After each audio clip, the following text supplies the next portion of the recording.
Hello everyone, it is me, Treletsplays, and wow, yet another year has already passed us. I can't believe it. Another year has passed. I just want to say, first and foremost, thank you so much for watching my channel, throughout the year. I haven't really discussed it much on here, but I have been through a lot this year with, like, my personal life and this YouTube and this channel. Not bad stuff, but I have went through quite a bit of stuff. And honestly, I am extremely proud with how far I've come, especially for this channel, you know. One of the big things I wanted to do this year was to try and upload more consistently on the channel. And for this past year, I've uploaded, like, one video, like, per every single week throughout this year, which I'm honestly really happy about that. And we've even managed to pass over 200 subscribers, which is crazy that I passed yet another 100 subscribers this year and whatnot. That is honestly really cool. And I just want to say, from the bottom of my heart, thank you all so much for the support you all have given me for my channel this year. And I hope to see more of you guys show up and watch more of my videos as we move into next year. I have a lot of videos planned for next year, and hopefully I can get, like, some more. What I really want to try and do for next year is I do want to push out, like, more bigger, more ambitious videos. But unfortunately, I am rather busy nowadays, so I don't exactly know how possible that could be without, like, maybe sacrificing my upload schedule. But we'll have to wait and see how that goes. But anyway, so for this video, I am just simply going to show you all some of at least my personal favorite videos that I have made throughout the year. You know, from my main channel videos to my shorts, I will be showing off all of at least my favorite videos throughout the year. Yeah, that's all I kind of wanted to say. Once again, genuinely, thank you all so much for the support that you guys have given my channel this year. I really appreciate it. And I hope you all will continue, and I hope you all will be looking forward to what I have coming next year. So, yeah, I hope you all enjoyed the content that I published throughout the year. And, yeah, that's kind of all that I really have to say. But, yeah, that beside, my name is Treletsplays, and I hope you all enjoyed the compilation. Have a nice year, everyone.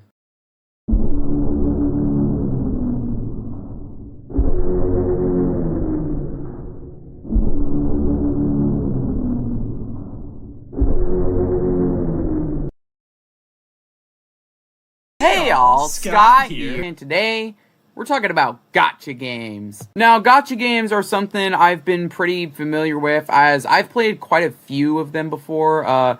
The main ones I've played was, like, mobile games like Cookie Run Kingdom and Marvel Strike Force, just to name a few examples. And of course, the topic of today's video,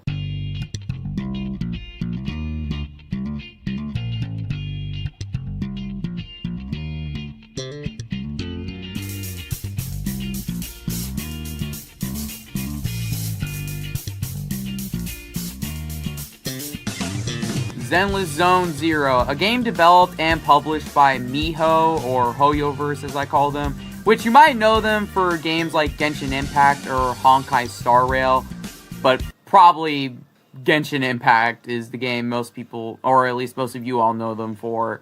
But anyway, I mostly came to know about ZZZ because I kept getting numerous ads about it, and yeah, we're just gonna ignore that part. But anyway, from what little I had seen of the ads, none of them really, like, showed me what the gameplay was about. So naturally, I got very curious about it. So I downloaded the game and I played it, and now I have over 100 hours in on it now. Yes, I know. I get absolutely no bitches whatsoever. But anyway, I have overall been really enjoying my time with Zenless Zone Zero, so I decided I'm going to make this little video talk about why I think Zenless Zone Zero is absolute peak, in my opinion. So, let's get started with the video. So the first thing I wanted to go over with about Zenless Zone Zero were the story and the characters. Now, I am going to give a brief synopsis of the main plot real quick. So, basically the story follows two siblings, Belle and Weiss, as the legendary proxy known as Phaethon, and basically it follows their adventures throughout the world of New Eridu, which is basically the last main remaining frontier of humanity after these giant purple domes called Hollows had appeared and started turning people into monsters called Ethereals. And basically throughout your journey you'll be completing a bunch of commissions and stuff for people, as well as meeting with several different factions like the Cunning Hairs, Victoria Housekeeping, and the Sons of Caledon, just to name a few. As well as a big mystery that's slowly being pieced together as you go through the main story of the game, which I kind of like that, an overarching mystery that goes on throughout the series. I kind of like that, actually. But yeah, that's it for the main synopsis. Overall, I quite like the story. It does have some good bits and stuff here and there, but what I do like about it most is the world building, and my most favorite part, the characters. I love a good bit of the characters in this game. They all have some very fun and interesting personalities, as well as having some absolutely amazing and phenomenal designs, at least in my opinion. And throughout the game, you'll also be able to interact with these characters via trust events, or some characters even have their own dedicated side stories called agent stories, which we'll get to that later. But just know that for now, these are a thing. But yeah, I honestly really like that you do get to interact with the characters outside of the story and even get to know more about them. It's something that I haven't really seen in a lot of the gacha games I've played or have seen before. So that's honestly pretty cool. Now, if I had to say on who were some of my favorite characters, I definitely would have to say one of them is definitely Bernice.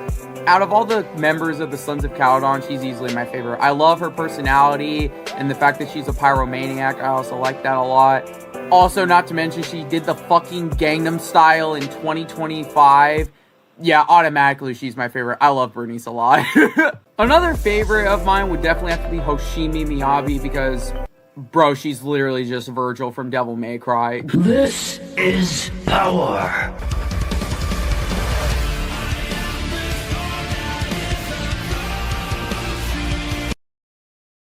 That, and I also think it's really funny how she'll prioritize training over, like, meetings for her actual job and shit. That's really funny to me. Another thing I also think is really funny is how when Miyabi just speaks in this monotone voice, it just makes her dialogue like 10 times funnier than it probably should be to me. I had the urge to kill you about 5 minutes ago. But yeah, overall, I've been enjoying the story of Zenless Zone Zero so far. I like a good bit of the characters and the overarching narrative that we have somewhat going on throughout the game. And I definitely look forward to seeing how it will be further expanded upon when Season 2 comes out. Or, I mean, hell, Season 2 might have already dropped by the time that this video comes out. But yeah, still, overall, I'm looking forward to seeing how this world and the characters will be further expanded upon, you know, in the future and stuff. But yeah, that's gonna do it for this section. So without further ado, let's move on with the next segment.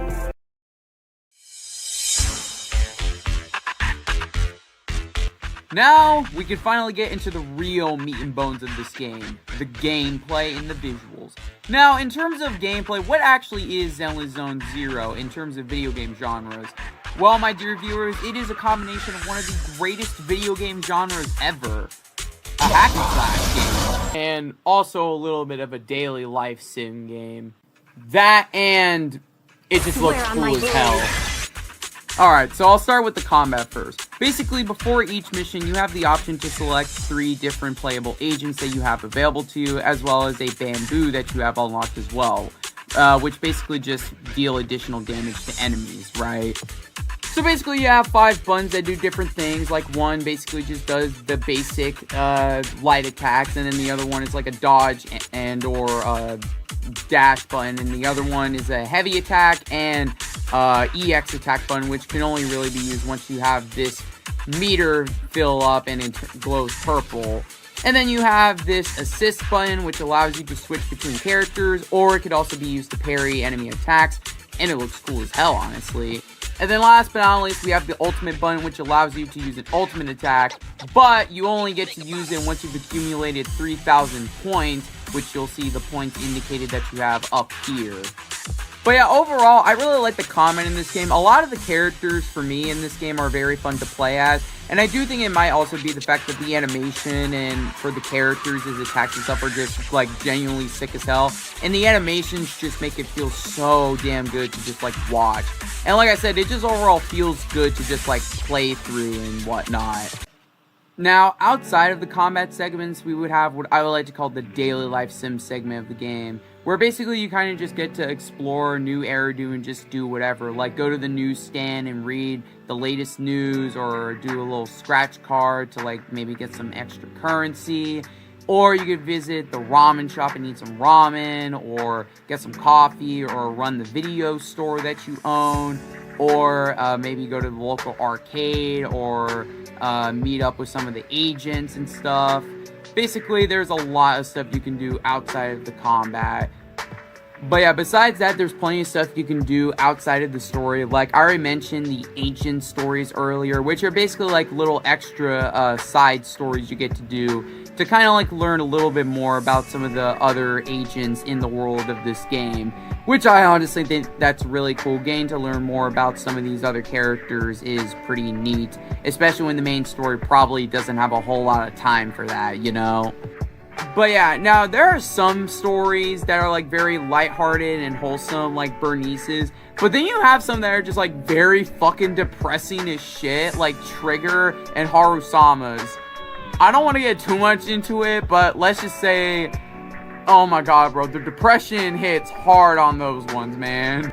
But yeah, there is also some other gameplay stuff like events, which are basically like small little extra game modes that appear at like every now and then. Like the last one that appeared was, dog, that's literally just fucking Fall Guys. What the fuck? But yeah, now the last thing I do want to talk about is the visuals and the animation, because oh my lord, bro, they absolutely cooked with the animation for this game, bro.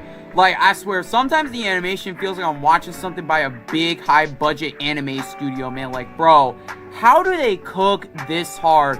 I honestly really like the animation style for ZZZ. The very over-exaggerated, like, movement of the characters. Like, it's something different that I don't really see a lot in these type of games, but oh my god, bro, it just looks so damn good.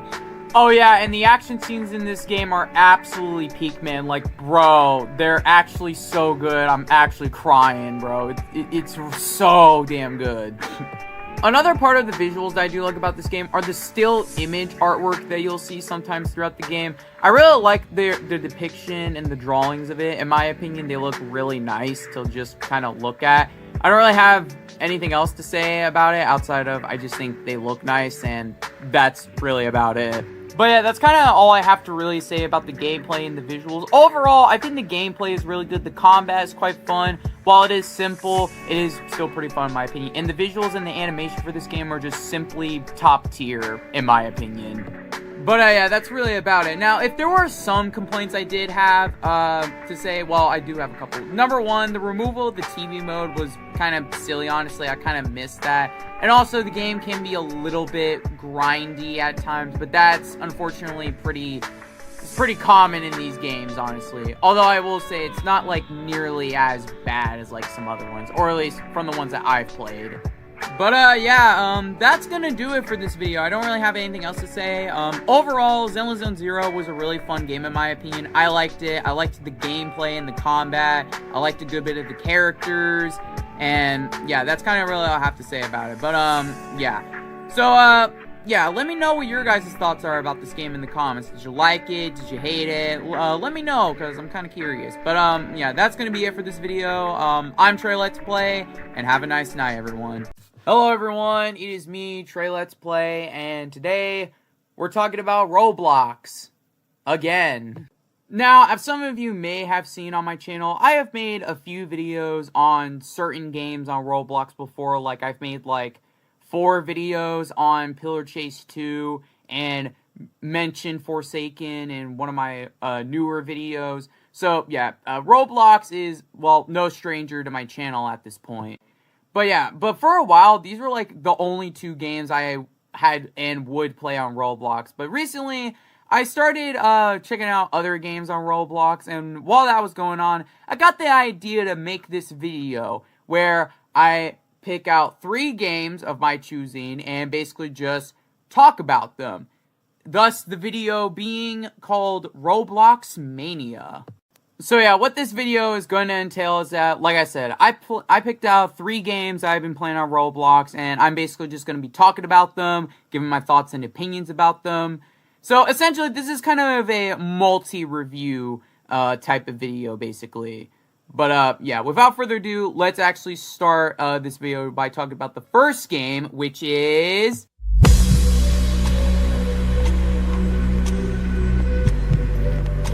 Fundamental Paper Education Survival, or FPS for short, is a fan game based around the Basics in Behavior music video created by Katie.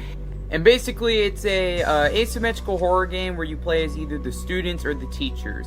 The students' jobs is to simply survive until daytime, or until dawn, in this case, and while also trying to solve tests and stuff. While the teacher's job is simply kill as many students as possible. That's basically it. There are a total of 4 different teachers you get to play as. You have, Miss Circle, Miss Bloomy, and Miss Thavel, but then you also have Alice, who is a playable teacher, although she has very specific requirements that need to be met if you actually want to play as her, just like my boy Paul over here. But yeah, anyway, like I said before, the game goes by a day and night cycle, where whenever it reaches daytime, you get some time to kind of relax a bit and just explore the school a bit, maybe figure out what to do next, and also head over to the shop to buy items that you may need to help defend yourself against the teachers, or head over to the skin section to either equip some skins you may have unlocked for some of the teachers.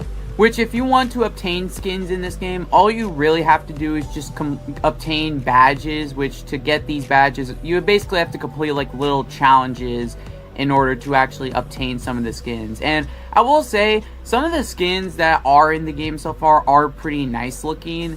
I mean, I do kind of wish that there were more skins added in the game, but yeah, that's about it. But the ones that we have so far are pretty cool. Also, while working on this video, I just remembered that like there's actually more skins being added into the game soon, so there's that. And another thing I do like about the teachers in this game is the fact that they have their models designed to look like a Roblox character, but they have their, characteristics and features and whatnot. But they have, like, the body of, like, a Roblox character, which I think that's honestly pretty neat, in my opinion. I thought that was kind of a cool little thing, at least in my opinion. So, yeah, overall, there's not a whole lot to the gameplay. It's rather simple, but it does get spiced up a little bit when you do eventually get to play as the teachers, which you can only play as if you get teacher chance, which to get that, you get by completing tests and whatnot. Speaking of the teachers, I'll get on to how they work. Like with any of these type of games, each of the teachers have their own unique gimmicks and pros and cons that make them different from one another.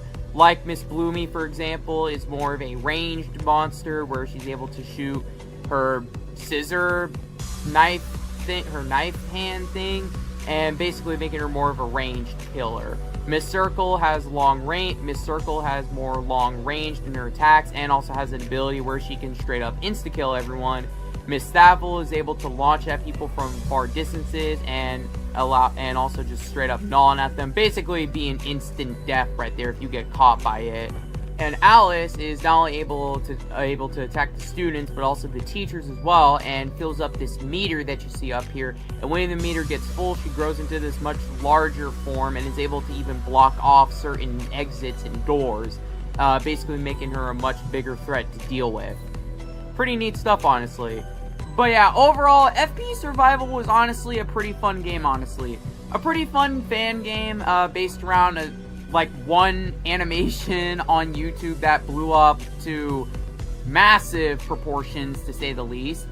But yeah, like I said, I enjoyed this game a lot. Having an asymmetrical horror game be based around this was honestly the best route that they could have went for this game. And yeah, like I said, it's a lot of fun. I enjoyed it. Like I said, my only real complaint I had with this game was just like lack of skins, honestly. But that complaint is going to be extremely invalid in like whenever the next update comes out for it. But yeah, that's about it. But before we do move on to the next game, I kind of wanted to point out this image for one of the new skins for Bloomy coming into the game, based off of the Danger AU skin. Now, this had to be changed because her original hand would have been an AK-47, and yeah, Roblox ain't gonna take kindly to that in a school setting.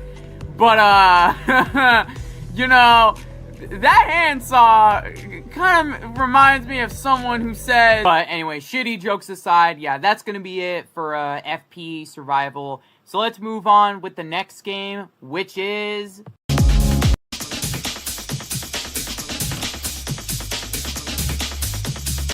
Regret Evader. Regret Evader is a game that was based off of another Roblox game called The Normal Elevator, which was also based off of a Gmod fan game called Elevator Source, which I only know about that because I saw Vanoss Gaming play it like many years ago.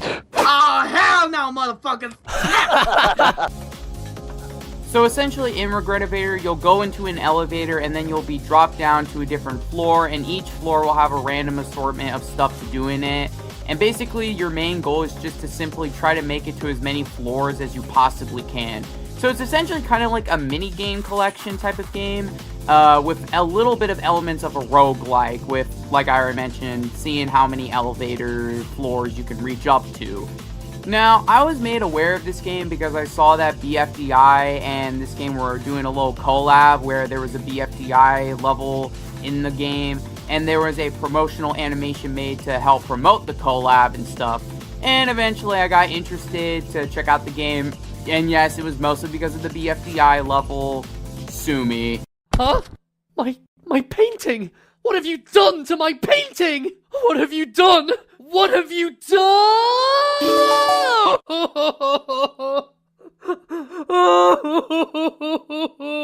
And like I said, basically throughout this game, you'll be going through many different floors, and each floor will present like a different type of minigame. Like one floor will have you, just you and other players just pressing a bunch of buttons as much as you can before the timer ends.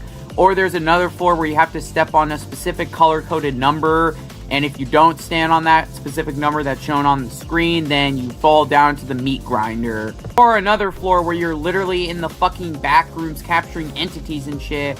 Or another floor where you're in a giant box-like house trying to find 50 different rooms and stuff. But yeah, I honestly really like the overall gameplay loop of Regret Evader. It's a lot of fun, and each floor is different and unique from each other. So the gameplay will continue to be fresh no matter what. Plus, there's always new floors you're going to be able to discover throughout your playthrough due to the fact that there's like many different unique floors you can go to in the game, which each of them having their own set of different objectives and stuff to do in it, which in my opinion at least keeps the game really fresh and not getting bored very fast and stuff. Now, there is also sometimes floors that have like an item shop you can go to, which you'll get via the various coins you'll get from playing the mini games and stuff. The items don't really serve that much of a purpose outside of like maybe like some stuff you get to hold, and mostly just cosmetic differences. Although I think there are some items that have some benefits, but I could be wrong about that. Another thing about Regret Evader is that sometimes there will be NPC characters that will sometimes appear after a certain floor, and they will basically just chill in the elevator for a bit until they get off at a certain floor. And sometimes the NPCs will actually interact with other NPCs, which is pretty nice. Kind of, you know, have some fun little interactions you get to witness. And the game has tons of different characters that you'll see throughout it. Which I think that's really cool, honestly. But yeah, overall, I really enjoyed Regret Evader. It's a pretty fun game. I like the huge variety of objectives and floors you get to go to. You know, it's pretty fun. I don't really have a whole lot else to say about this game, but yeah, Regret Evader overall is pretty fun. I recommend checking it out, and yeah, we're just gonna move on with the last game of the video, which will be...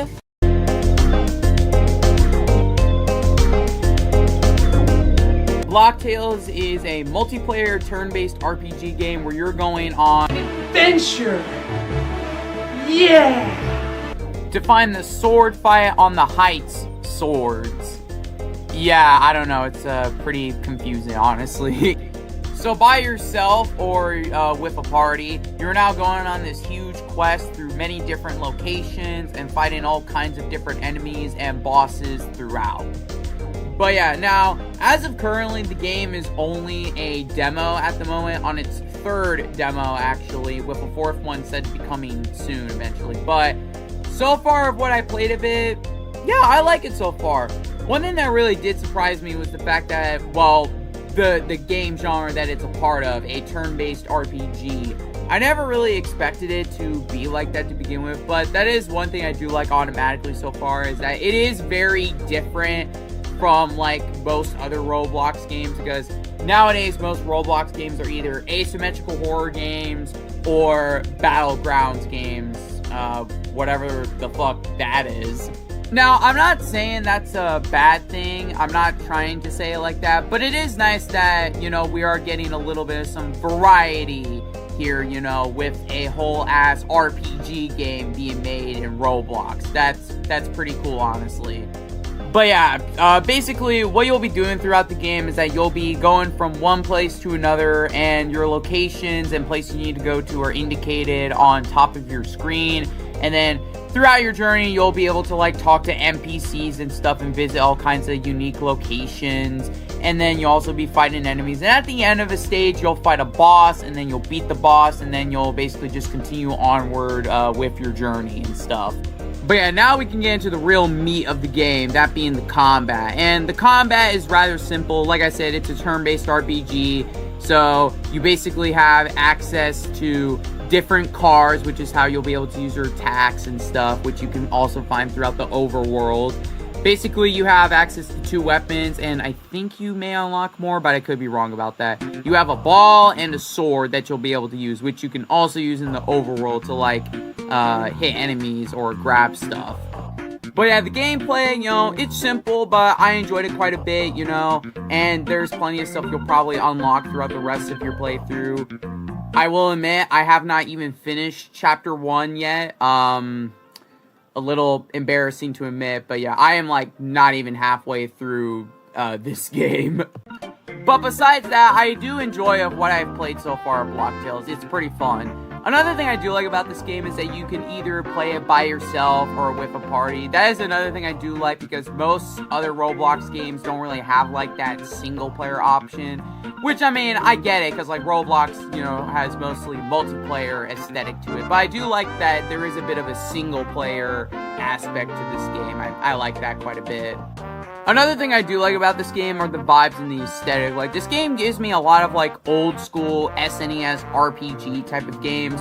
Although, the game also does give me some Earthbound and Paper Mario vibes, which makes sense because, like I said, or I think I already said, these games were directly inspired by those 2 games specifically. But yeah, I do like the vibes of this game and the aesthetic of it. But yeah, overall, from what I've played of Block Tales so far, it's honestly a pretty fun game. I like the vibes and the aesthetic of this game, and it's overall just a pretty fun and chill time so far. Now, whenever if I do finish more of this game in the future, I might make a more longer informed video about this game in the future, since there's obviously a lot more to talk about it, but with how little I've played of it so far, yeah.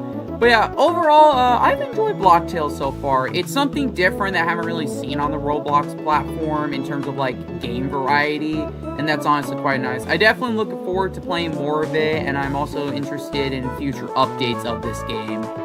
But, yeah, that's gonna do it for this video. I hope you all enjoyed watching me ramble about multiple games on Roblox. Let me know what your guys' thoughts are about these games in the comments. Shout out to every one of the dev teams who worked on in each individual game. And, yeah, that's all I have to say about it. My name is Treletsplays, and have a nice night.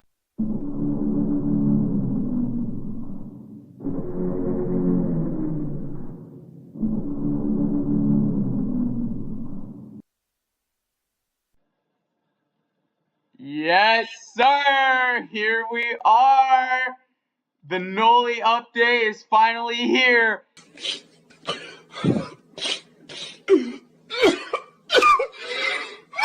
Hello guys, my name is Treletsplay and welcome to Forsaken, and yes, here we are with the highly anticipated Noli update. Before I even get into any matches real quick, I'm gonna enable AFK mode real quick, but yeah, hello everyone, it is me again, and welcome to Forsaken, and as you can see, the Noli update is finally here. Finally, after many months of waiting, the Noli update is finally here. Yes, sir. Oh, yeah, that's, oh yeah, we're kind of low on cash right now. It's alright.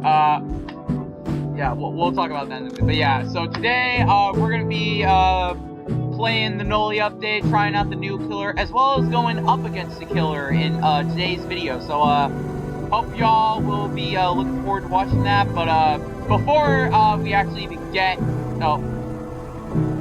Oh, that's the intro. Okay, sorry about that. Yeah, I am so hyped to play this, but unfortunately, before we can actually play this, I gotta do some grinding real quick. So yeah, before we actually play this update, I'm gonna have to do some grinding real quick. So yeah, I'll see you guys in a bit.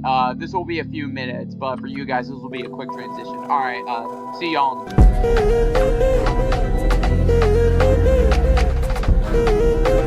Alright, so, while getting Noli's gonna take a little bit, I wanna at least, like, record my first match against them, or, at least, hopefully, my first match against them, before we even get to play as Noli. So, before we get into the grinding process, let's at least show y'all at least our first game of me against Noli, and let's see how long it takes for me to die. Wait, who am I playing as? It's been a minute since oh yeah, I'm playing as Chance.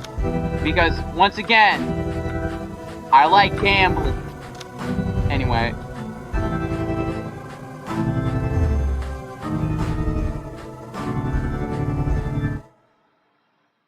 What? Alright, anyway. Ooh, okay, we actually got a new map here? Okay, that's kind of sweet. So we got a whole new map added here? Okay, that's pretty nice. Nope, that's not how you do generators. Oh my god, he is right there, he is right there, he's right there, he is right there, he is right there. No! No, I am not dealing with that. Okay, alright, never mind. He's focusing on the other survivors right now. Why are y'all bringing him here? No, no, no. Absolutely not. I am not dealing with that. Mess me with that bullshit. Alright. Come on, I just want to at least get some gens done. I need these coins, man. I need these coins. I can't eat! I'm broke! Alright.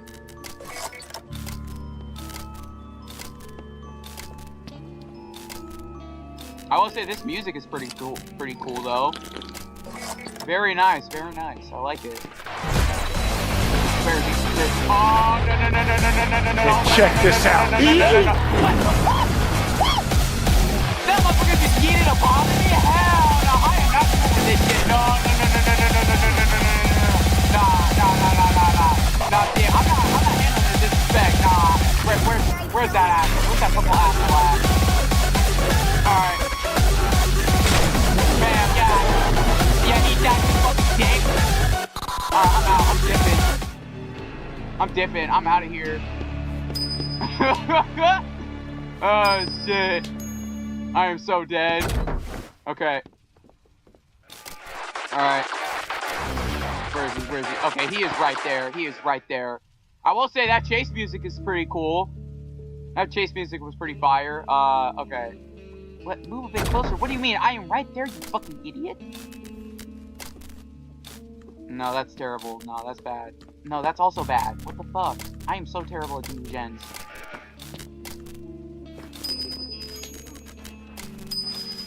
Alright. I swear, every time I even hear that... Wait, what? What the fuck? What the fuck? Biggest fuck, you're dead! What the fuck is this shit? Oh, no! Oh, what is it?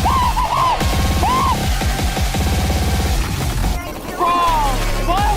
No!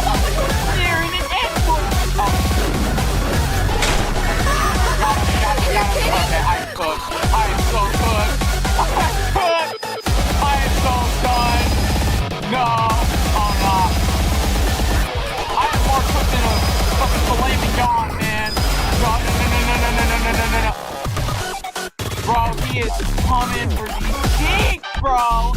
No. No. No. No, I do not want to deal with this. We don't have to deal with the power of Droopy. Oh my god, I'm sick on my life right now. He's still What is this bullshit on my screen?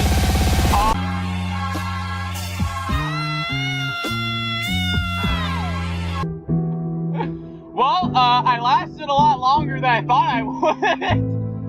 That definitely went a lot better than I expected, but bro, that motherfucker runs fast. Like, did you see the way he was charging at me? Bro, that is crazy. And this dude can throw bombs at me. Hold up, we need to look up this man's biography real quick. We need to look up this man's bio real quick.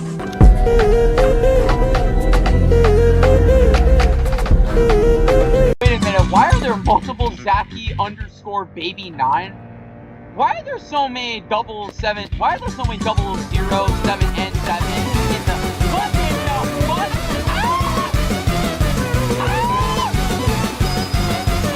Somebody help me!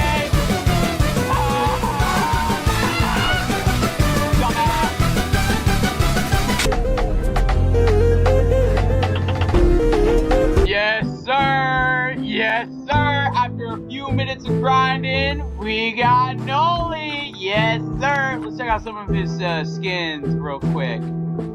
Okay. Toolbox. I have no idea what this is. Ooh, this skin actually looks pretty foul. Umbra. I swear that's a reference to something. I must be growing crazy, but Mafioso! Okay, so this is one of the other new maps that was added here. Got some kind of like another poison swamp. If Dark Souls has taught me anything, this shit probably gonna fucking suck. What? Oh. No, he's coming over here. No, why are you running to the wall?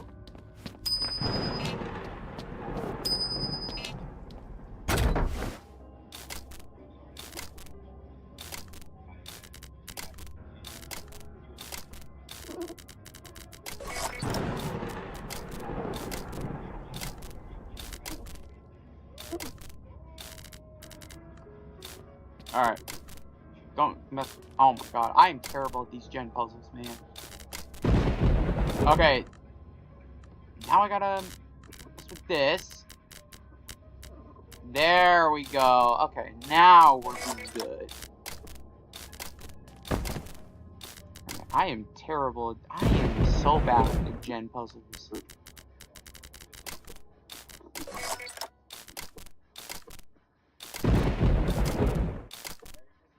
Bro, what is with that constant thundering, man? Look, the weather said it was gonna be nice and pretty. Uh-oh. Oh no. What? No! No! You take the fuck away from me, you ugly ass freak! Nah! I am not doing that! No! Stay the fuck away from me, you ugly ass bitch!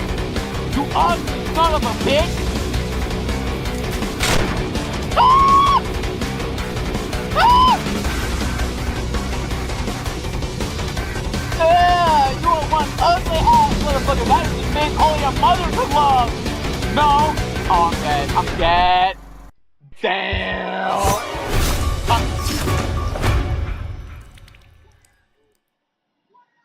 Well, damn.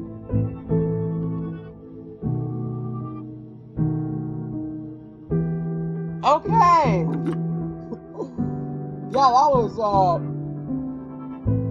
that was something. Oh wait, who gonna be the next killer? Me or I'm not even gonna try. I don't even want to pronounce all those numbers. I guess we gonna find out.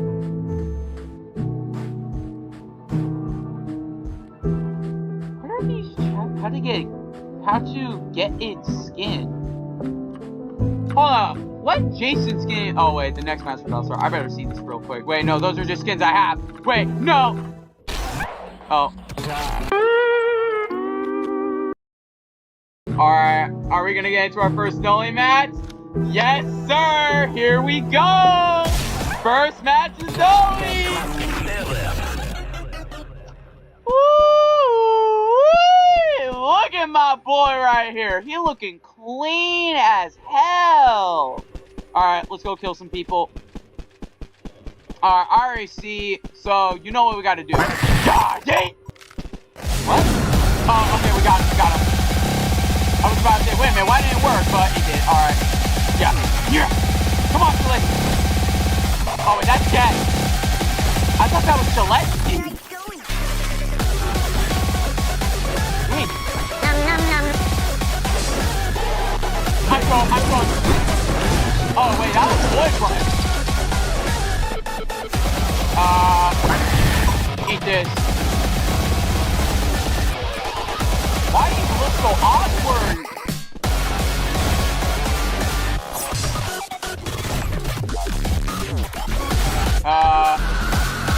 Are these people just trying to troll me or something?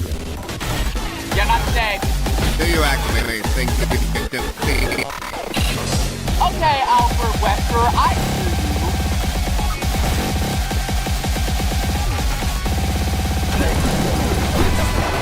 Let's go!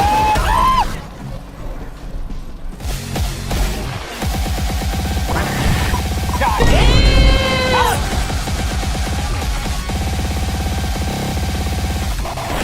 Got him. First kill. Slam!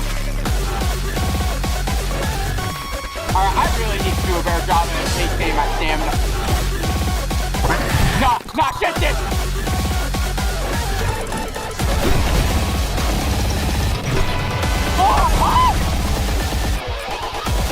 Damn, I am way too hyped right now.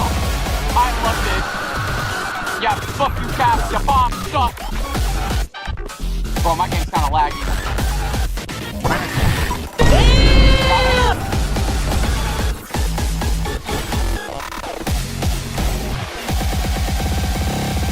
Alright.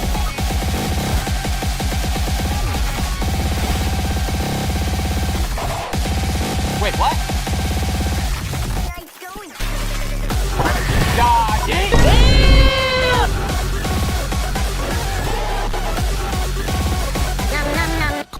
Alright, hit with those. Punch his ass!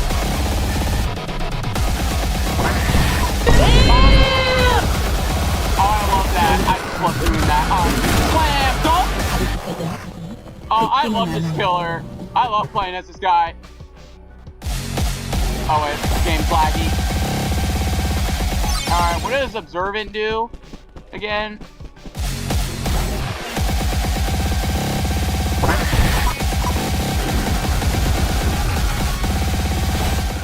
Oh god! Not again!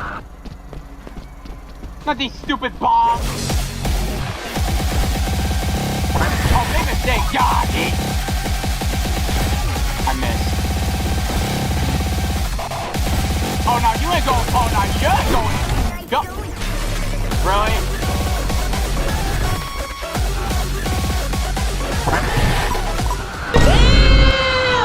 I hit someone.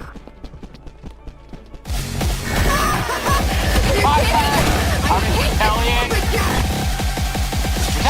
Do you actually think you can do me? Oh, no, not today. Not today, you punk. Bro, I'm terrible at using this voice rush.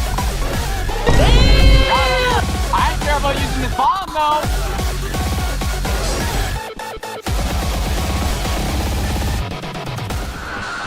Oh.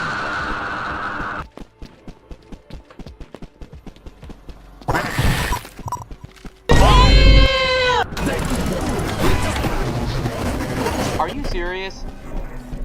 I am terrible at using this killer.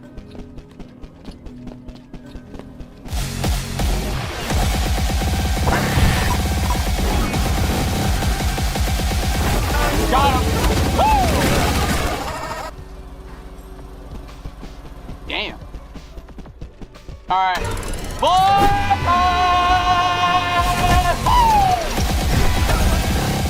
I love it.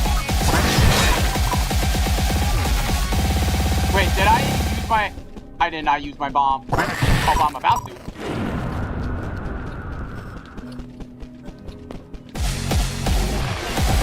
I am not leaving until I catch another bot.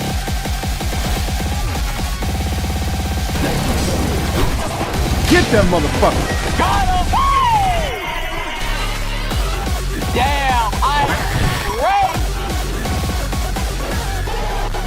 I love this killer so much. Yeah, Tap, you annoying as hell.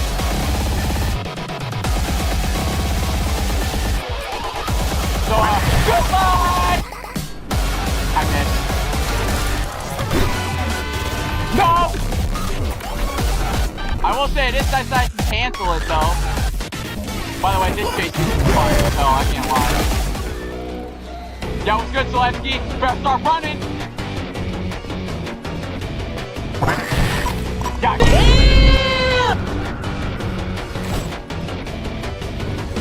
Alright, save my stamina. Are you kidding? I hate this stupid guy!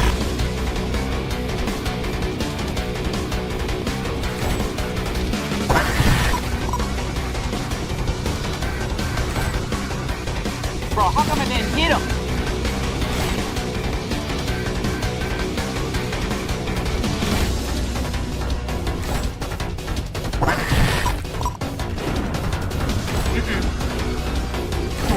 Got him! Woo! Damn! First game is Noli and I wiped a lot.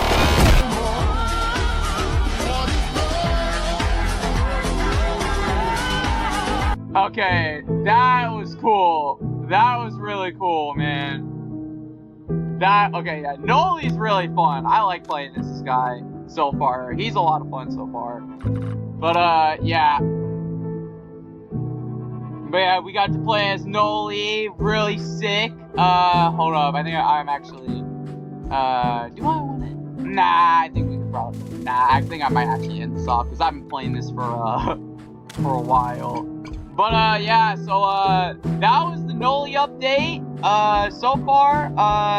Yeah, this update's really cool. I like the new killer. The new killer's a lot of fun. I've enjoyed, and I also like the new maps that we got so far. And, oh, wait, hold up.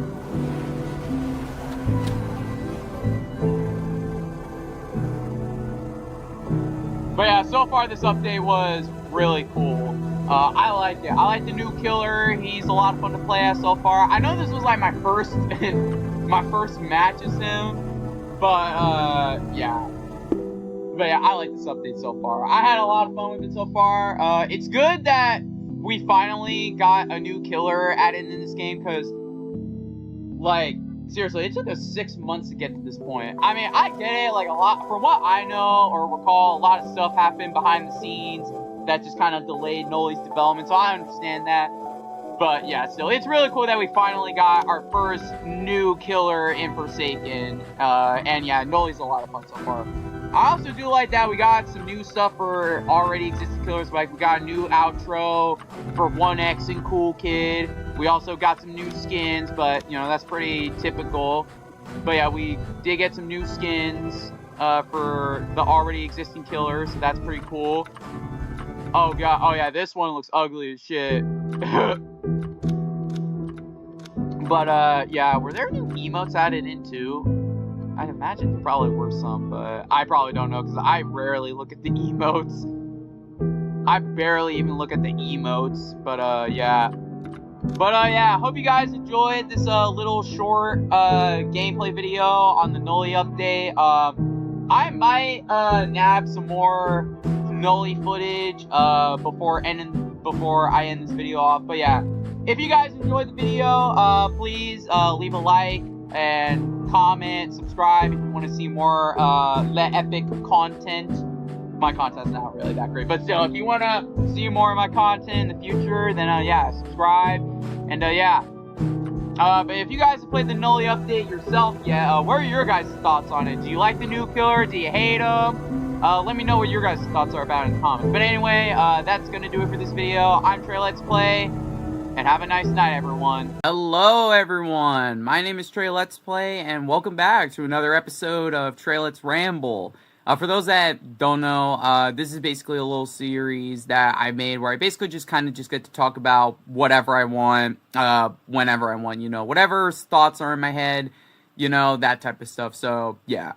This video isn't gonna be super long, so yeah, let's just get right into it, you know. So the first thing I kind of wanted to talk about was just my very large consumption of media. Now, looking at my channel, I have talked about plenty of games here on my channel, you know, and I've also played like a couple games here on my channel as well, right? So, safe to say, yeah, I play a lot of different video games, but it goes, like, even beyond video games. Like, there's also a lot of, like, movies and TV shows that I have seen, whether if it was, like, a web series or something or not. But, yeah, I have consumed a lot of media, and sometimes, like, when I think about the massive amount of media that I've consumed, when looking at the multiple pieces of media, from like their art styles to the characters, designs, the tones and whatnot, like I sometimes just look at it and think like it's kind of funny and just kind of laugh, because sometimes it's just a little funny to me that like, wow, I'm actually into a lot of this stuff and it's just, you know, kind of funny to me. Like, take for example Inanimate Insanity, a series about animated objects competing against each other in a competition show in teams to win $1 million. Now, II is relatively light in terms of the tone for the most part. Now, especially like when later in the second season, the series started to take a lot more of a serious and more darker turn. But overall, the series is pretty light in terms of the tone and just very, like I said, lighthearted, with its serious and more dark moments in there. And then you have another web series like Dick Figures, which is basically an adult comedy series about stick figures with moments like this. And who are you? Renowned 19th century revolutionary feminist Susan B. Anthony? Oh my god, yeah, totally. No, just kidding, I'm a slut. But yeah, I just think it's kind of funny how I'm into these two shows, even if they are radically different from one another. And I just think it's kind of funny when I look at it like that, you know. A piece of media that I consume a large amount of things from is music. Now, I absolutely love music. It is amazing, genuinely an amazing thing, right? But I don't really have a certain preference on what type of music that I listen to. Sure, I may listen to a couple other bits of music genres than others, but I don't really have a full-on preference on what music genres I prefer. I kind of listen to just about really anything, really, and I basically go on the rule of, if it sounds good, then that's kind of really all that it needs. It's nothing really too deep, honestly. Like, for example, you got pretty simple but, you know, somewhat catchy songs like Bird Brain.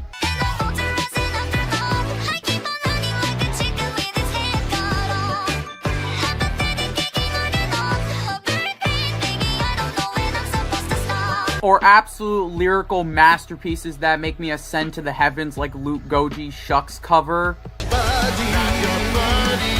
sorry. Really now. Oh, go on, tell me you're sorry. Tell me you're sorry. It won't mean a thing. I believed in you, trusted you, cared, but you cried now. It's gonna hurt. Might be your blood on my shirt. We were something, now we're nothing. Shut your eyes, 'cause they're only resting. Yeah, you're hurt and unforgiving. In the end, it still was trying. We're relying on rewritings. One will come and it'll be dying. Dancing with no responding. Hurts to know we could be bonding. But then you got a song about fucking water that is somehow so genuinely peak to me, honestly, that it's making me question my music taste. H2O, so that you know it's a wonderful molecule stored in the world. If you think it's not so great, look at all the water that surrounds our whole world. Go explore, you'll find some mud. Water is everywhere across the world. And many other types of songs that I'm not going to even mention because it would be way too fucking long. So instead of that, I'm going to be moving on talking about video games, right? Oh my god, where do I even start? Well, I guess we'll start off with something simple, right? Mario. Everyone loves Mario, right? Everyone loves the games, and a lot of people at least know a decent bit about Mario. Even if you're not a super big fan of the series, you have at least heard of the Italian plumber at some point in your life, you know? But then you got something like Warhammer 40k, which is literally apocalyptic hell. What's that? You've never heard of Warhammer 40k before? I sense heresy in here. Come here right now. And then you got a game like Yakuza, which has moments like this. Like, what the fuck, man? But it's not only the type of games that I'm into, it's also like the type of games that I play in this case. Like, take for example Inscription, which is a roguelike card game that has its own like rules and set and stuff, you know? But then you also have another game like Metal Hellsinger, which is a first-person shooter rhythm game? I'm sorry, what? Now, I know it may sound like, by the way I'm talking, that it sounds like I have an issue with it. I really don't have a problem with this. In fact, I honestly really like the fact that I'm into so many different games, despite the genre or what type of game it really is, you know?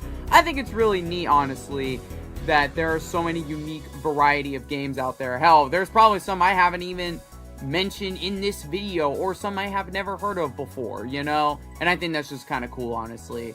But like I said earlier, like, there's a lot more, you know, games in this case that I could list off of. But once again, we would be here all day, so I'm just not going to do that. But yeah, like I said, I think it's pretty cool that I'm into so many different games, movies, music, and TV shows, you know. I think it's pretty cool, you know, that I'm into a lot of this stuff, even if they are, like, radically different from one another. But once again, you know, that's, like, the big appeal of media, you know, is that, like, everything is very different, from art styles to, you know, the tones to characters and visuals and the media that it's in, you know. And like I said, I don't really have a problem with that, you know, because, like I said, there's nothing really wrong with it, you know. And I just think it's just kind of funny to me sometimes when I do look at this, I'm like, wow, I'm actually into some of this stuff. That's a little bit funny to me, you know. But anyway, that's going to do it for my incoherent ramblings. Thank you all very much for watching this video, even if it was just me yapping throughout the entire video. But anyway, if you guys want to see more content from me in the future, then please be sure to hit the like and subscribe button if you want to see more stuff from me in the future. And let me know in the comments on what type of movies or games or TV shows or music that y'all are into. I'm very interested in hearing your replies or whatnot. But yeah, besides that, thank you all very much for watching this video. It means a lot. I hope you enjoyed it. And yeah, that's gonna be it for this video. My name is Treletsplays, and have a nice night, everyone. So I was just chilling, right? You know, I was just watching some YouTube videos, and more specifically, I was watching this one, right? And you know, it was a pretty fun video. You know, I saw one clip where this dude was running Zenless Zone Zero on a 3DS of all things. I don't know how that happened, but somebody please let me know how that works, so maybe I could try and attempt it myself. Who knows? But anyway, so the real thing I wanted to talk about was this. They got the Hoshimi Miyabi Nikes? What? Like, I was just baffled as soon as I saw this. Like, bro, look at this. They literally got the Miyabi J's. Like, look, it even has Tailless as the logo. When did this happen? This gotta be like a bootleg or something. There's no way this is official, right? Right? So, of course, I had to do some digging to see if this was actually real. And what did I find in my research? Maybe? Because whenever I tried looking it up, like, I would find images of it, and I did actually find an affiliate Amazon link, but the link just took me to a random page of a bunch of Jordans and shit, and not the actual shoes I was looking for, so I honestly have no clue where to find this stuff. But, yeah, let me know if you guys were able to find these shoes anywhere, because, I don't know, I might buy them for something. I don't know, but yeah, let me know if you guys were able to find these shoes anywhere, because I'm genuinely curious if I can even find them anywhere. But yeah, that's gonna do it for this really short video. I'm gonna go teleport some bread or something. What? I have two sides.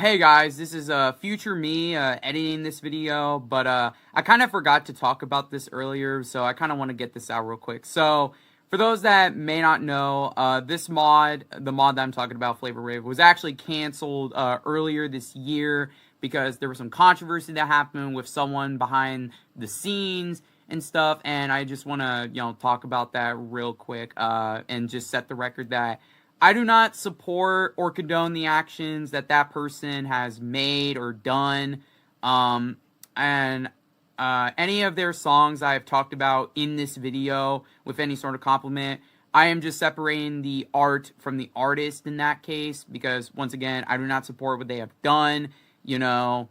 And yeah, I felt like I just needed to mention that, but I kind of forgot to do that. And I do apologize that I forgot to mention it anywhere in the video, so I wanted to fix that by mentioning it here.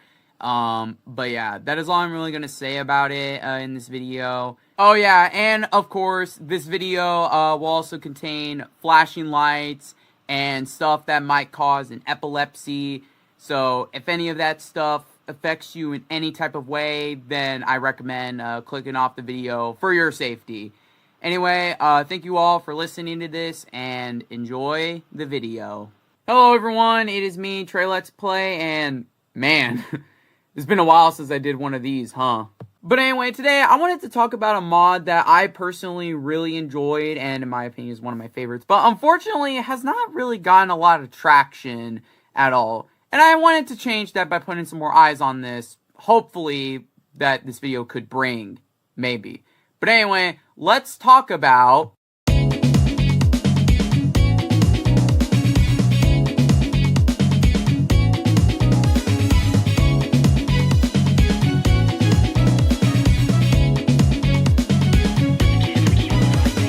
Flavor Rave, for those that don't know, is an FNF mod that was created by Team TBD, which I swear it sounds like I'm saying DBD every time I'm saying it, like I'm on some Dead by Daylight stuff shit or something. But anyway, yeah, I remember this was a mod that came out around last year, and I was kind of itching for some more original character mods, so I played this one, and I found myself really enjoying it, quite a lot actually. From the story to the characters and the art and the songs, this mod had managed to make its way up as one of my new personal favorites, at least in my opinion. It also just really helped scratch that itch of like a new original character mod, which in my opinion I think is something that's kind of lacking nowadays with FNF mods, at least in my opinion. So of course I wanted to do a ranking of every single song from this mod, all 25 of them.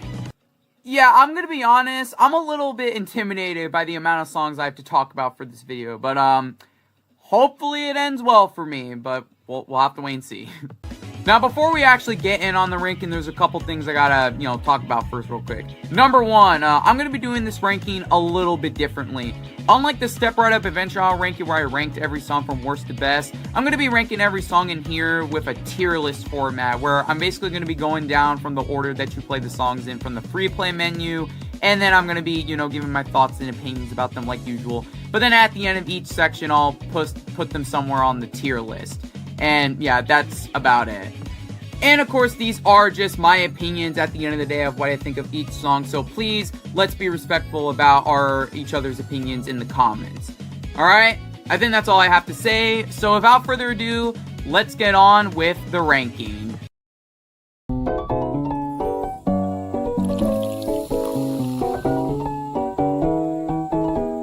Cranberry Pop, the first song of the mod that you play. And I gotta say, it's actually a pretty good song to start the mod off with, honestly. Now, the main thing that I like about the song is how you can kind of tell, like, through the instrumentals of, like, Sour and Sweet's constant bickering, where at first it kind of starts off with, like, the more sweet and more calm tone to it, But then, like, just a little bit into the song, it has a more loud and energetic type of vibe to it. I honestly like that quite a lot. To me, at least, the instrumentals really help convey the clash that these two have throughout the song. It's honestly very fitting to me, at least. And the vocals are just absolutely amazing.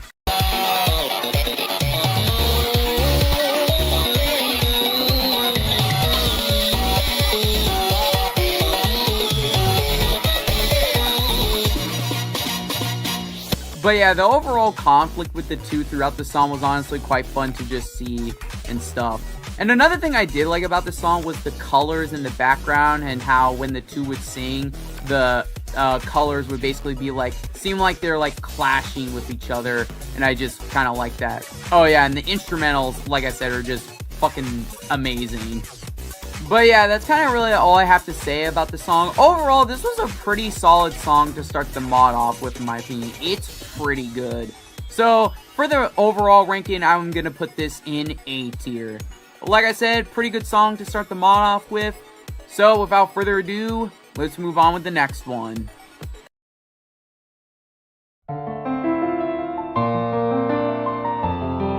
Next up is Rock Candy, and yeah, I'm gonna be honest, this is definitely one of my favorites of the mod so far. It's just so damn beautiful, man. Like, the orchestra sounding instrumentals is just, it's just so damn good, man. Especially when the characters start playing their instruments. Like, it just goes so unnecessarily hard, man, but it just sounds so good, bro. And the little effects that you see whenever a character is playing a different instrument was also a pretty cool touch. I thought it looked really cool. Oh yeah, and this part goes hard.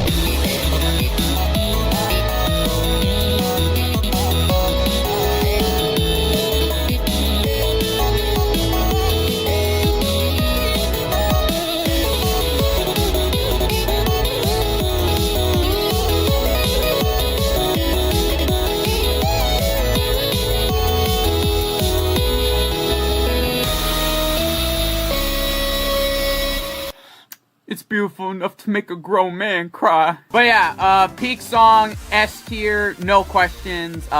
Moving on.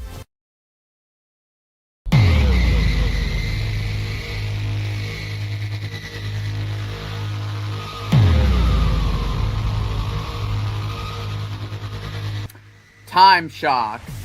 Now, I'm gonna be honest, I don't really have a whole lot to say. I mean, it's a good song. I mean, what do I say? There's not a whole lot I have to say. The song is pretty good. The instrumentals are good. The transformations later on look pretty cool. I don't really have a whole lot to say about it, honestly. That is one main thing I will talk about, is the transformations designs. I love these designs. They look really sick, honestly. Definitely really fun designs, honestly, in my opinion. But yeah, not a whole lot else to say. I like the vibes of this song. It's very catchy, very concert-esque to me, honestly. But yeah, that's about it. Moving on with the next song.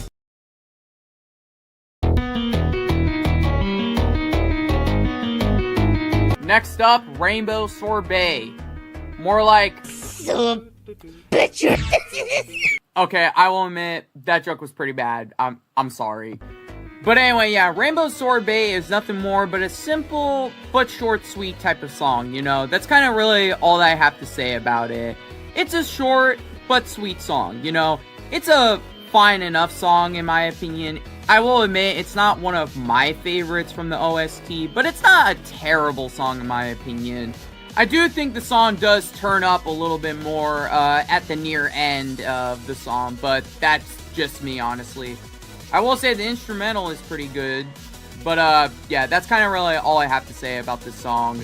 But yeah, anyway, Rainbow Sorbet is a pretty solid song. I give it a B tier, honestly. Like I said, it's a short but sweet song, honestly. Anyway, moving on with the next one.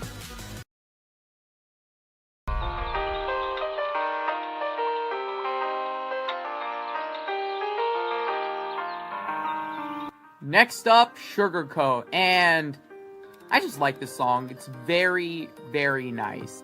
I like how the song starts off very sweet and very calm at the very beginning, but then, like, once we get into the halfway, it just, like, kicks into the very high energy type stuff, you know, and it's just very, very good to listen to. And the animations at the beginning were pretty nice, where Sour and Sweet are starting off in like in their cars and stuff, and then later on they're like back together at the halfway part. I thought that was pretty nice, honestly. Like I said, it's a very good song to listen to. But yeah, not much else I really have to say. Overall, very sweet and wholesome song. I would give it an A tier. And yeah, that's about it. Moving on with the next one.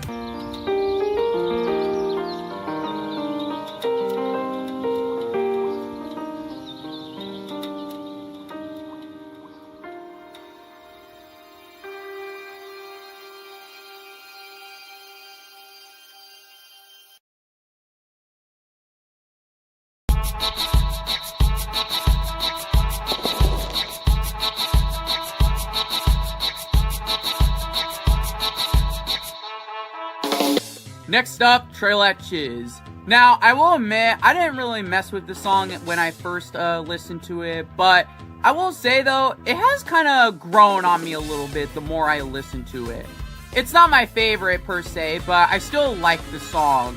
However, one complaint that I do have about the song is that Savory doesn't use a string guitar. He uses an electric guitar in the song, which I mean, and it's like why though?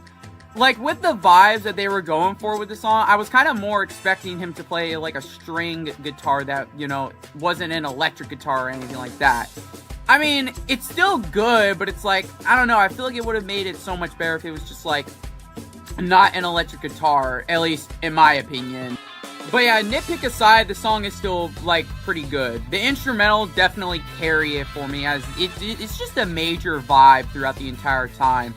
And especially later in the song, where it transitions to have colors very reminiscent of Day of the Dead, that was honestly really cool. I liked that quite a bit. But, yeah, that's about it, really. But anyway, overall, I put Treletsplays in B tier. It's a good song. And while we're here, I'm also going to talk about Treletsplays HQ. I mean, honestly, I'm going to be honest, I don't really know much of a difference. So, I'm just going to put HQ in B tier, honestly. Because it's just, from what I've listened to, it's pretty much the same. But, yeah, that's going to be it for this segment. So, let's move on with the next one.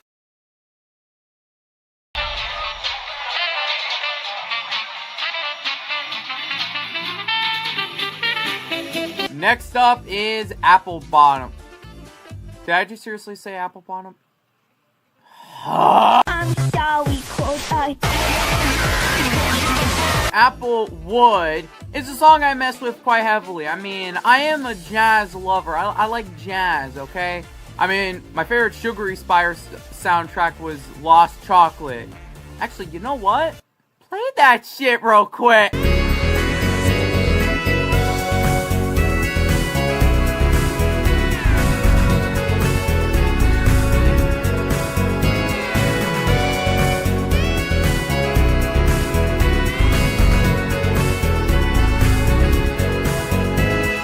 But yeah, overall, Applewood is a solid song. It's nothing too crazy, but I like it. I like the jazzy vibes. Although, I will say, the saxophone solo was pretty cool at the near end. But yeah, that's about it. So, I'm going to put the song in B tier, and without further ado, let's move on with the next song.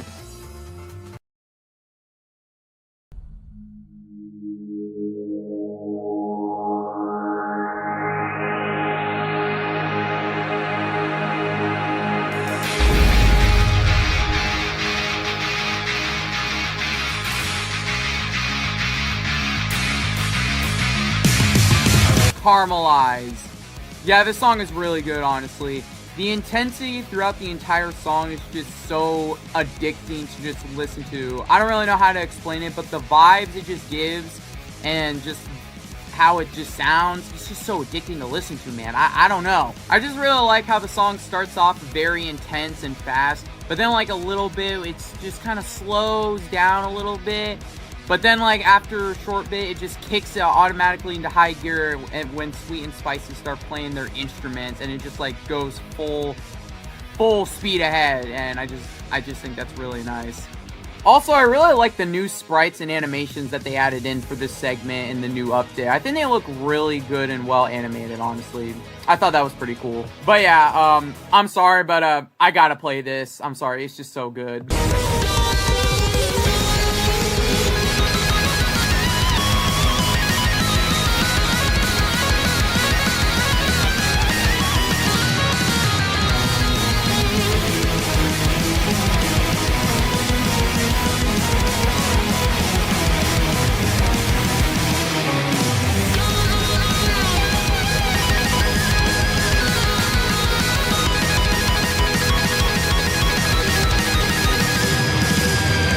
But yeah, Spicy was absolutely shredding it with that guitar. I love this character. I love this character a lot.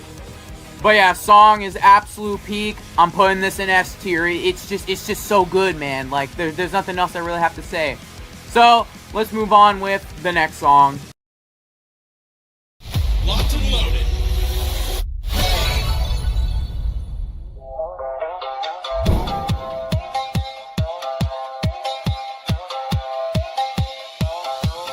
Next up, Wasabi. And yes, this song fucks. I can't believe I fucking said that.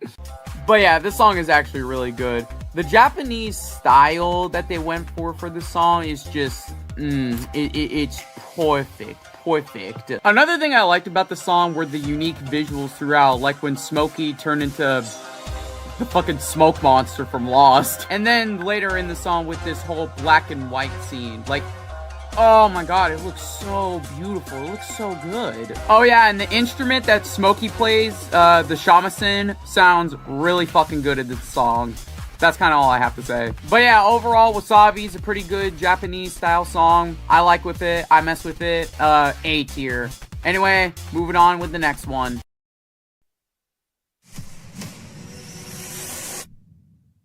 Hold on. Something's wrong with the footage. Be right back. Alright, hopefully it should work this time, and... oh, you gotta be fuck!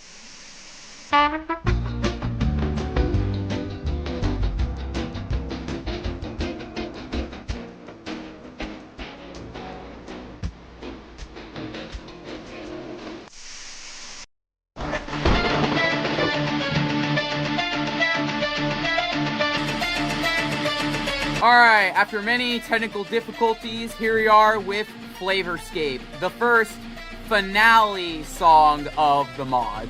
Now, there's only one question I want to ask before we actually talk about the song. Is this song as peak as All Stars? Maybe.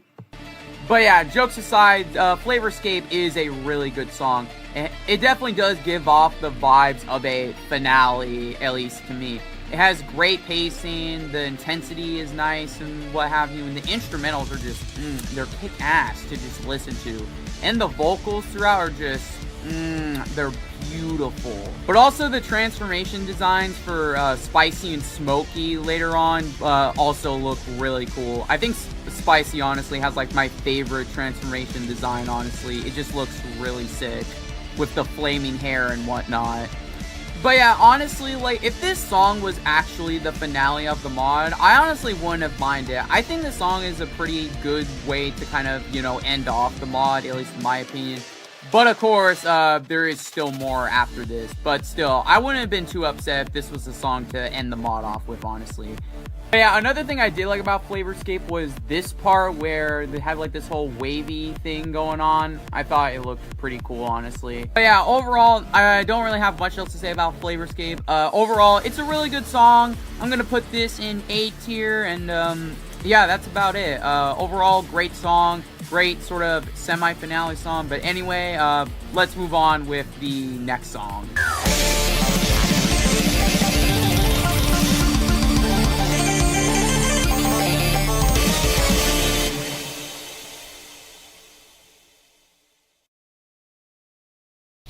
Locked and loaded.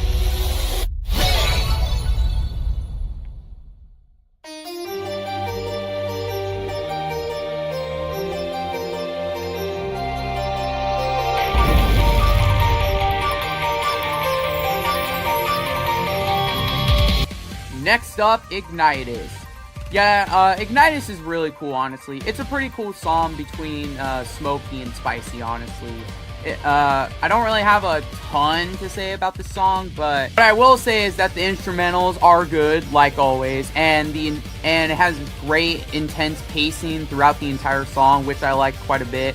And yeah, that's kind of really all I have to say. I will say, though, this part was my favorite.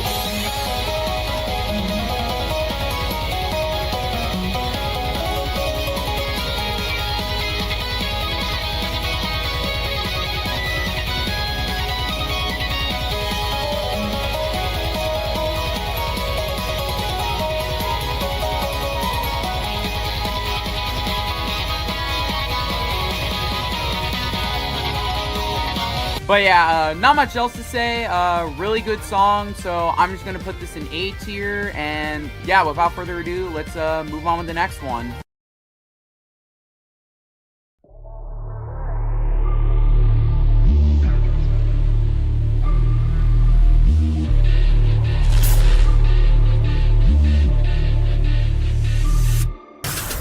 Livewire, and ooh, yes sir, this is a banger. The first thing I wanted to talk about were the vocals for the characters. One thing I did like about the song is that they went the extra mile of giving Sour completely new vocals, like just for this song, which, I mean, they didn't have to do that, but then again, given the song's vibes and everything, it does make sense why they did. But yeah, I just like that they went the extra mile of giving him completely new vocals for the song. Which, yeah, speaking of which, the vocals for Tangy and Sour in the song are, they're fuego. Another thing I liked about the song were the visuals. Good lord, they cooked on the visuals for this song, man. Like how in this part where the background is entirely green and Sour and Tangy have black bodies but with white outlines and stuff. I thought that was pretty cool. Or how later in the song, the background will just completely change to have outlines more like a comic book. And the background's colors will also change depending on whoever is singing, which was just so cool to me. And it happens again later in the song when Tangy transforms and there's like little graffiti art that appears in like the background, which just looks really sick, honestly. With the moving and flashing like bright colors in the background, I don't know, it just looks really sick, honestly. Oh yeah, and this part was my favorite.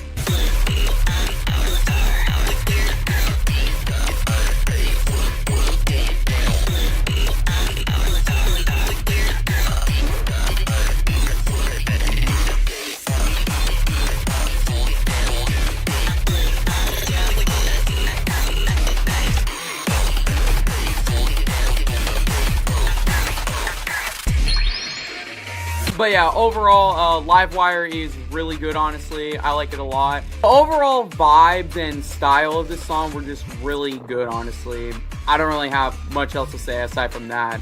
Oh yeah, and also I do like Tangy's design a lot. She's probably like my second favorite character from this mod, honestly. But yeah, I'm gonna put Livewire in A tier. Like I said, really good song. Love the energy and vibes to it. But yeah, that's about it. So let us move on with the next song.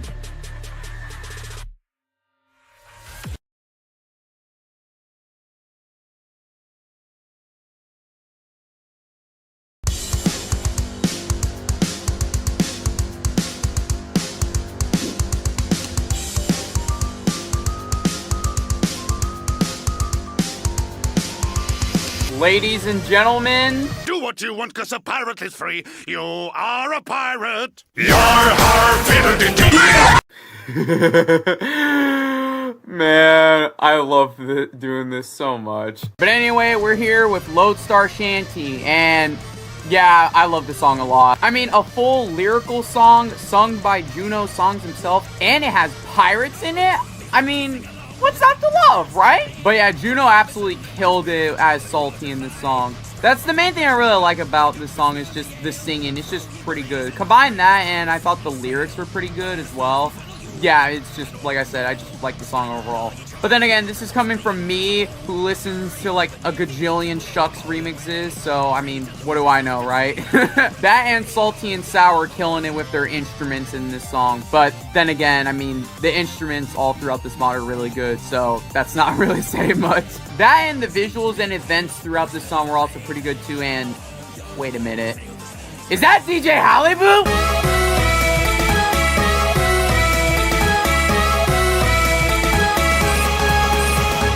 But yeah, Lodestar Shanty is a banger. Not much else to say. So, put this in A tier and let's move on.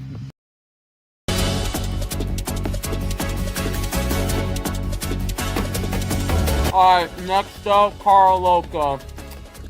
Yeah, I'm sorry. I ordered pizza before doing this.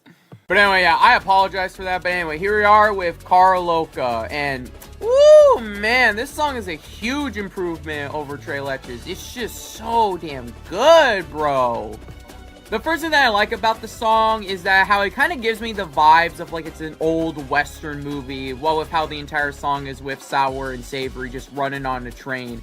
I don't know, it kind of gives me the major vibes of an old Western style like movie, you know? But yeah, and also the visuals, once again, they absolutely cooked with the visuals on this song, especially when it transitions from day to night, like, bro, it just looks so gorgeous, man. And the instrumentals for this song are just, it's just a banger, man. Like, I just want to listen to the song on repeat like 500 times, man. I don't know what else to say. But yeah, overall, Cara Loca is an absolute banger. Great instrumentals, great style and vibes overall. And a big improvement from Treletsplays, honestly. At least in my opinion. But yeah, I'm going to put this song in A tier. And yeah, that's kind of all I have to say. So, let's move on with the next song.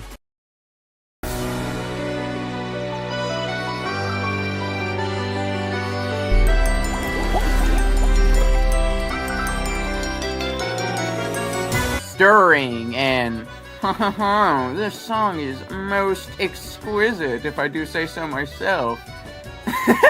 But anyway, yeah, I like the song and its style. Like, the first half of the song kind of gives me the vibes of, like, being at a, like, very fancy, like, ball or something. With, the very harmonious, instruments in the background for the instrumentals. I don't know, it just kind of gives me those vibes, which, I mean, I know that's what they were going for here, but yeah. Especially when Bitter and Sour start dancing a little part way into the song, and their vocals are changed to their respective instruments. It just kind of helps give off the vibes a lot more. Which, by the way, I will say the visuals in this part are absolutely beautiful. I just felt like I needed to say that. Another thing that I liked about the song was when later the song would have a drastic change in tone to be more dark as it went on, which definitely was surprising to me when I first played through this, but I thought it was really neat. Especially with the visuals like Bitter's backstory being depicted in the background, or the background's colors changing to have more red color to it. Or the visage of his mom appearing, or at least I think it's his mother. I could be wrong about that, but that's just me. But to me, it really does sell the song kind of just becoming bitter as it went on in the latter half. Whereas in the beginning, the song started off very sweet at the beginning, which to me was just kind of a neat detail, especially with the characters in the song. But then it kind of goes back to normal when Sour shows up at the end, but yeah, that's kind of about it. But yeah, overall, Stirring was honestly a pretty good song, honestly. I don't really have much else to say that I haven't said. So, but yeah, so I'm gonna put this song in A tier, and yeah, that's about it. So, moving on with the next one.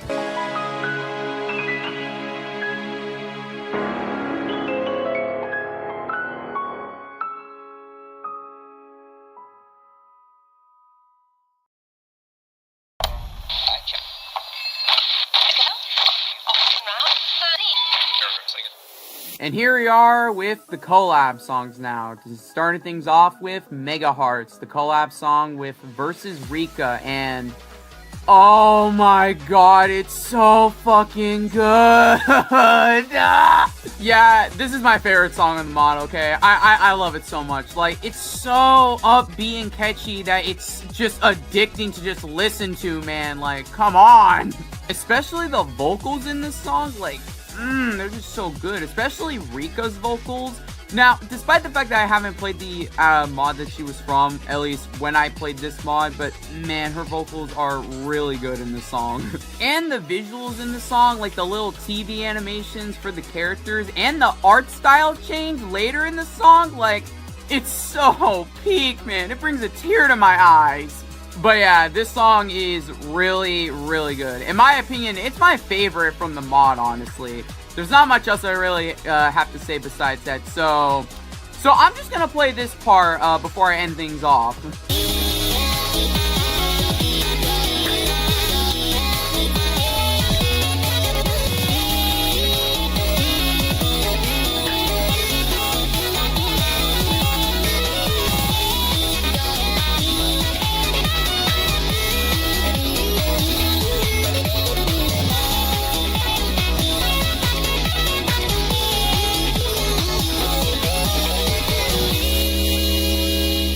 But yeah, overall, Mega Hearts is really, really good in my opinion. Like I said, in my opinion, it's my favorite song from the mod. So I'm gonna put this in S tier, you know, S tier song in my opinion.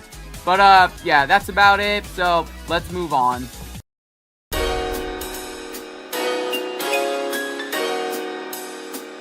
This record is being played at a club, disco, lounge, house, basement, or block party.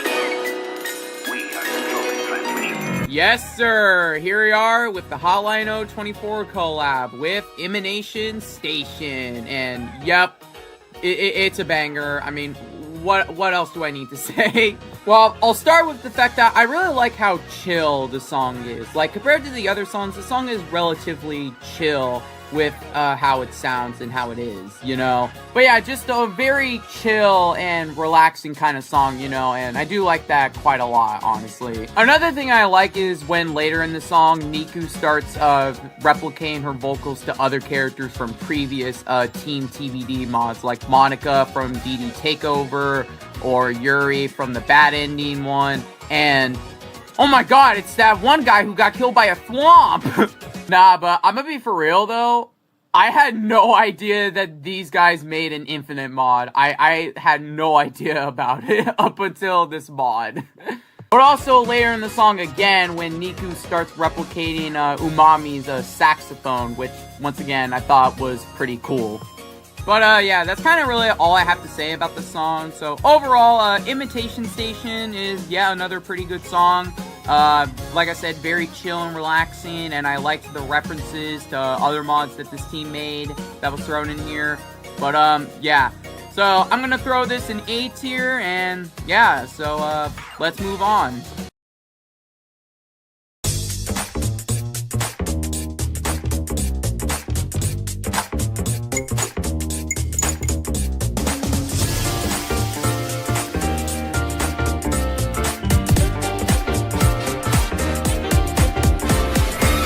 Here we are with an open mic night with Heartstrings, the collab song of Don't Get Spooked.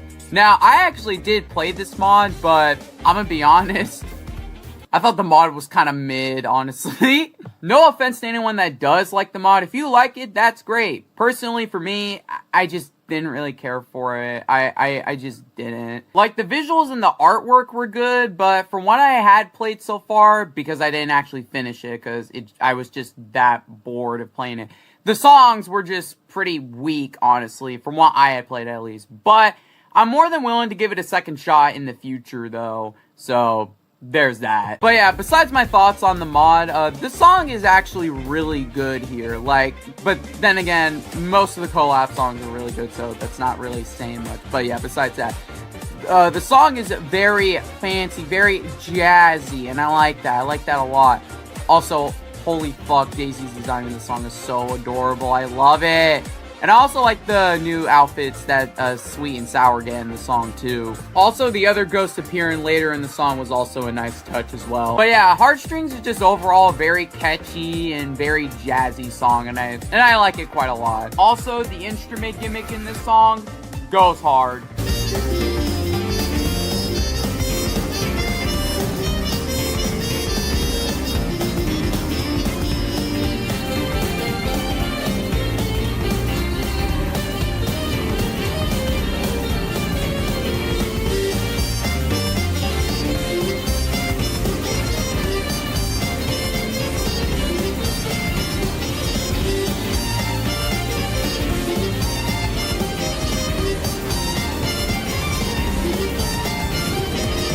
But yeah, that part definitely gave me a lot of like a music battle vibes for some reason. I don't know why, but it just did. But yeah, overall, Heartstrings is a pretty good song, honestly. There's not much else to really have to say. So I'm going to put the song in A tier, and yeah, that's going to do it for this segment. So let's move on with the next one.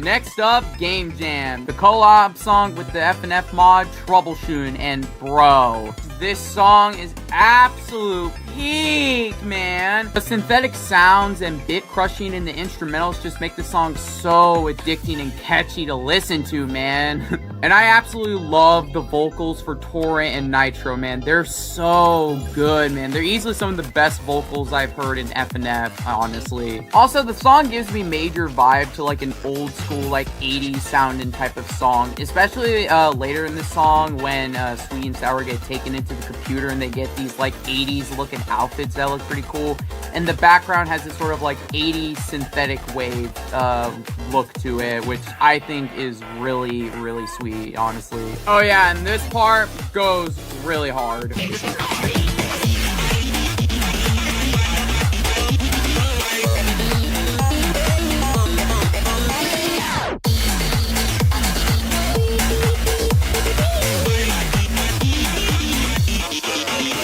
I also like the little Easter eggs in the background that are referencing other mods from other mod jams. I thought that was really cool, honestly.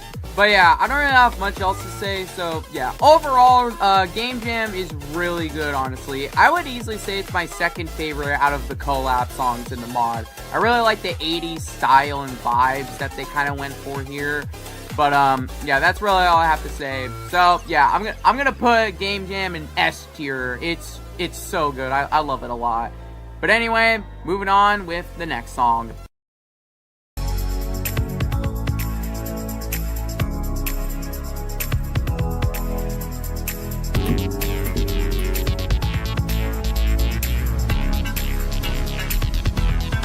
Next up, Double Stack, the collab song with the Versus Toyota mod, which is another mod made by this team. Once again, I did not know about this until recently. What the fuck? Anyway, yeah, I like Double Stacked. It's pretty good, honestly. I really like how the song hits the vibe of just going out to a fast food restaurant with the bros, you know? I don't know, I just kind of like that vibe with this song. Just very chill kind of song, you know? At least that's how I interpret it. Personally, I do like getting me an original chicken sandwich from Burger King with the half-seas combo. Delicious. But I also do like me some McDonald's fries and McNuggets, you know? I mean, you can never really go wrong with that, you know? But anyway, that aside, another thing I do like about the song is the little random background characters that will appear throughout the song, and who the fuck is that? That motherfucker look like a Pizza Tower character. But anyway, another thing I do like about this song is when both characters start singing together. Like, it just sounds really good, honestly, to me. Here, I'll just show it.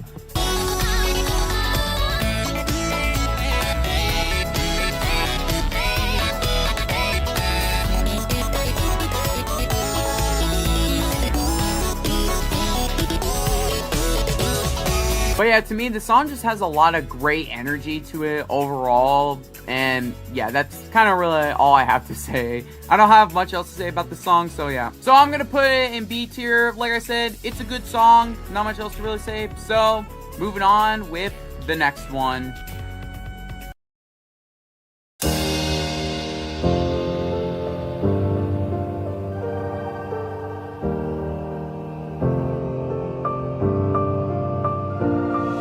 And here we are with the final collab song, Fubuki, the collab song between the Ace mod. Now, the thing I like about this song is just how chill it is. It's almost very soothing, actually, with how chill the song is, thanks to the instrumentals and the vocals, especially with Ace's vocals, which are... They're just really damn good. There's not a ton else I have to really say on that. But the song also does get a little bit intense as it goes on, which when it does it, I don't know why, but it kind of gives me the vibes of like a boss battle for some reason. I seriously don't know why.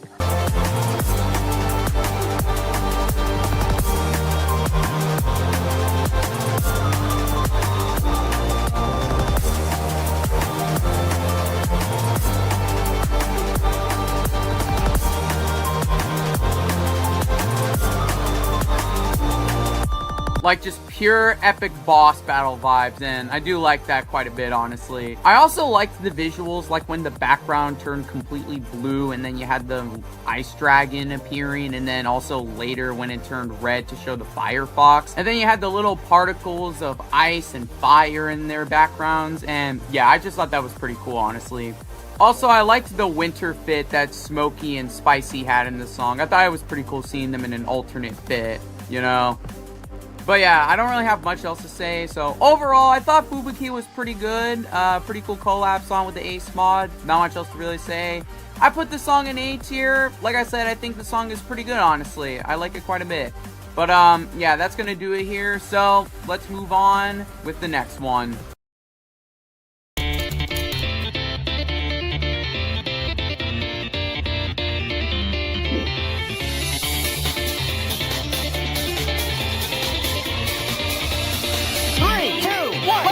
And here we are with No Pressure, one of the secret songs you can find in the mod. And let me just say one thing. Yeah, this song puts a lot of fucking pressure with how fast these damn notes are. But anyway, yeah, No Pressure is a solid song, honestly. It's very catchy. The instrumentals are kind of nice to listen to. Like I said, making the song just very catchy. I do like the vocals for Synthetic and Sun-Dried in the song. I think they're pretty nice. Speaking of Sun-Dried, holy shit, she's absolutely adorable. I love this character. Every time I look at this character, I just want to hit him with the... Anyway, sorry about that. But yeah, another thing I liked about the song was when later they both turned into 3D models and just started dancing. I don't know why that happened, but I mean, I kind of like the 3D models. They look neat, but yeah. But yeah, seriously, that's all I really have to say about the song. There's not a ton else I have to say about it. Overall, No Pressure is a solid song, honestly. I like it. I think it's kind of catchy. I like the characters in here. There's not much else I really have to say, so I'm going to put the song in B tier. Not much else to really say. So, let's move on with the final 2 songs of the ranking.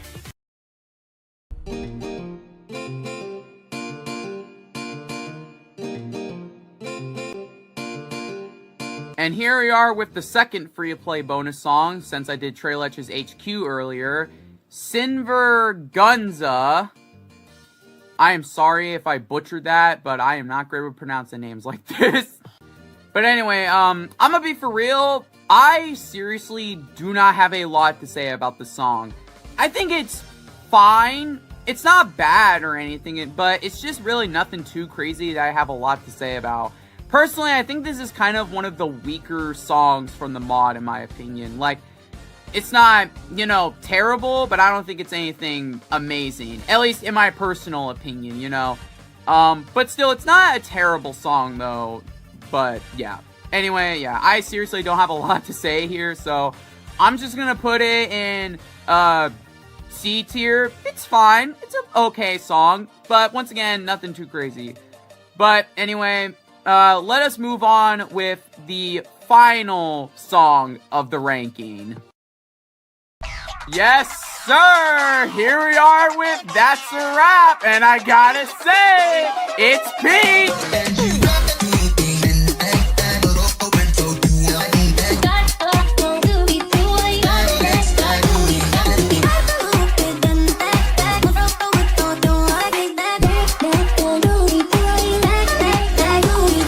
Okay, let's actually get into the song and... Say! You thought? Play that shit again!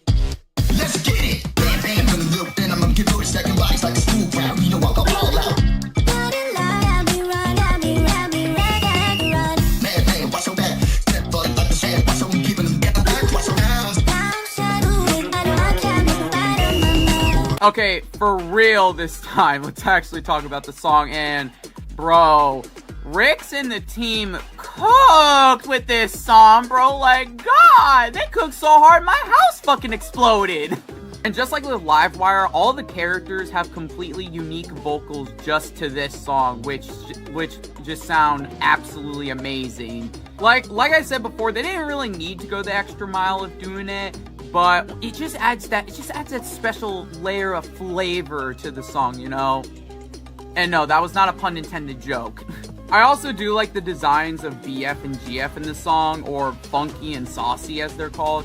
Once again, they just cooked here, honestly. There's just not much else I have to say. I just like their designs a lot here. I also just like the song's mixing of the two styles with the base game and this mod, honestly. I thought it was pretty neat. I don't really have a great way of explaining it, but like, the song does have a great vibe of the funkiness of the base game, but also a little bit of the rave of, well, this mod of Flavor Rave, honestly. If anything I am saying is making a lick of sense, and I do apologize if it's not. I also thought it was cool when Pico, Nene, and Darnell showed up later in the song. I thought that was pretty neat, and their designs, like with BF and GF, looked pretty cool as well.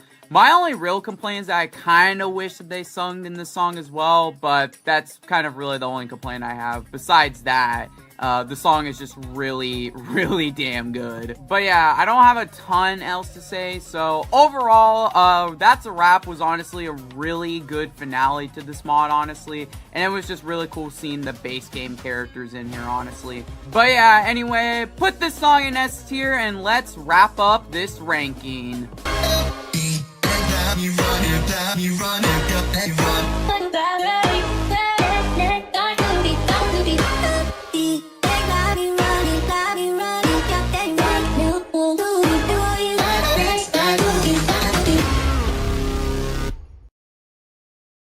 And here we are, the ranking is officially done, and all I can say is, Jesus Christ, this one took me a long fucking time.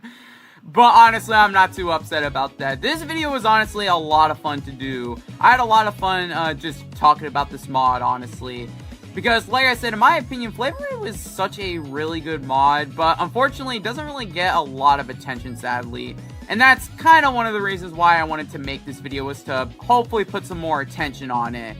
That also just gave me an excuse to just talk about this mod, honestly. But especially when the mod had gotten canceled earlier this year, like, that honestly really had bummed me out, because I had no idea that the mod was getting more content planned for it, only to find out that there was more planned, but it was all canceled. That shit really bummed me out. But I am glad that the team did decide to come back and finish this build, and at least like polish it a lot more. So there was that, at least. But yeah, seriously, if you haven't played Flavor Rave, I highly recommend checking it out. In my opinion, it is a really fantastic mod that has a lot of heart and soul put into it, and I just highly recommend checking it out. And I'm also just really looking forward to seeing what the team will be doing with Flavor Rave in the future, since from what I have looked into, apparently they are planning on expanding Flavor Rave into other mediums actually in the future, so I'm very interested in that. However, I just have one question. Are we going to be getting more plushies in the future? Because I totally would love to see a spicy or tangy plush, because I'm telling you, man, if they came out with plushies for either of these two, I would be grabbing my credit card faster than you can say, rolling around at the speed of sound, got places to go. But anyway, whatever the team decides to do with Flavor Rave in the future, I'm kind of curious on what they'll do with it. Whether if it's outside of the mod or not, I'm kind of curious and a little bit excited on what they'll do with it. But yeah, that's gonna do it for this ranking. Genuinely, thank you all so much for watching this video. This video took me a long time to make, but I'm pretty happy with how it came out, and I hope you all enjoyed watching it as well. But let me know what your guys' personal rankings of the songs of this mod are. What were your favorites, and what were your least favorite ones? But yeah, that's gonna do it for this video. I'm Trey Let's Play, and have a good night, everyone.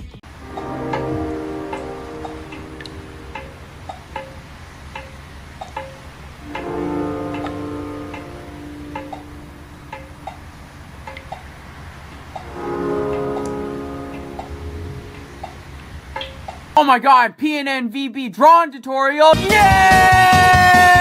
Nah, but for real, thank you, SMG4, for the amazing memories you have given me from my childhood. I definitely am going to be cooking up a very special video at some point, so keep an eye out for that. Also, I'm cooking up a Slay the Princess video for Halloween this year. Okay, bye!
wings melt to dust. The connection is severed. What you said left me crushed. I beg and I bargain, but it's not that forever. I lead you down fear to no God. But if I could not have you, then why must I take you from all of the things that I knew? After all of the wasted years, how could I say it and lie? Lies that I thought were the truth.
Treletsplays, and today I want to talk about a little indie game called Homepage. Now, Homepage is an upcoming 3D platform that's heavily based around old school 90s internet, as well as platformers from the Nintendo Wii era of gaming, like Mario Galaxy. Now, my initial exposure to this game was that one of the main OSTs from the game, Stargazer, was recommended to me on my For You page.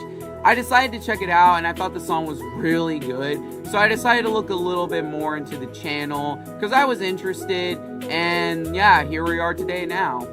Now, as of currently, the game right now is just a Kickstarter, along with a small free movement demo that's available to play on Steam right now.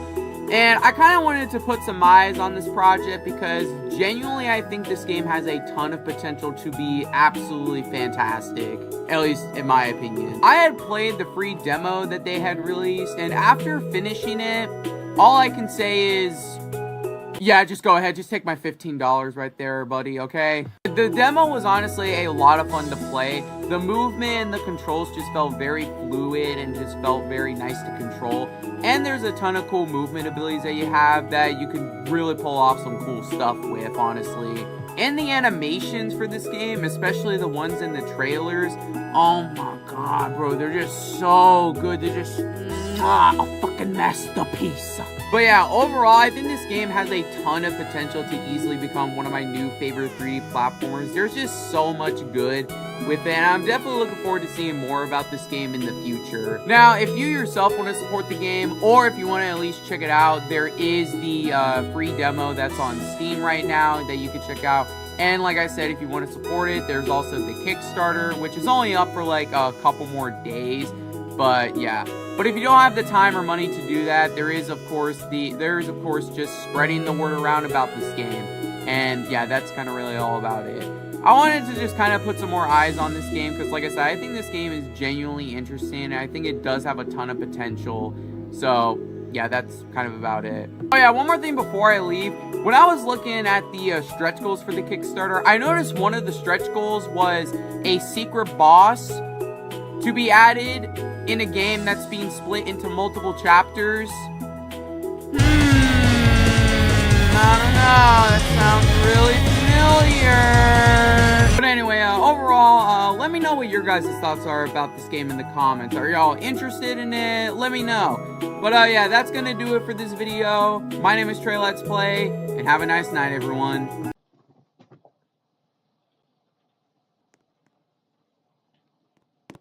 Oh, okay. Here we are. Anyway, hello everyone. It is me, Trey Let's Play, and welcome to Outcome Memories. Hold on, I'm sorry, I gotta fiddle around with some of the sounds. Okay. Sorry about that. Anyway. So yeah, welcome to Outcome Memories. This is a brand new Roblox game that just came out, like, yesterday, actually. And this is a game I've been following for a little bit now. So, yeah, I've been really looking forward to playing this for a minute now. But, yeah, here we are. And, yeah, without further ado, let's actually check this game out. First off, let's check out the shop real quick. Good to see you. Okay, we got this guy. So we got the shop.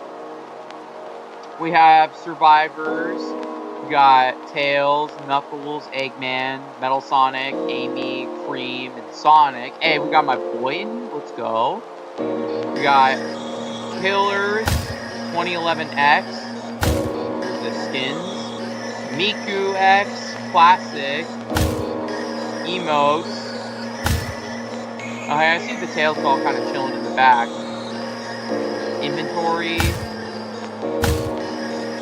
We got like accessories and stuff. Good to see you. Leaving so soon. I do not like the way you're talking to me, buddy. Wait a minute, who the hell is that? Who the fuck are you? Who the hell are you? Oh wait, what is this? Is this a grave? Rest in peace through disaster, 2020 to 2025. Damn, this game lasted 5 years.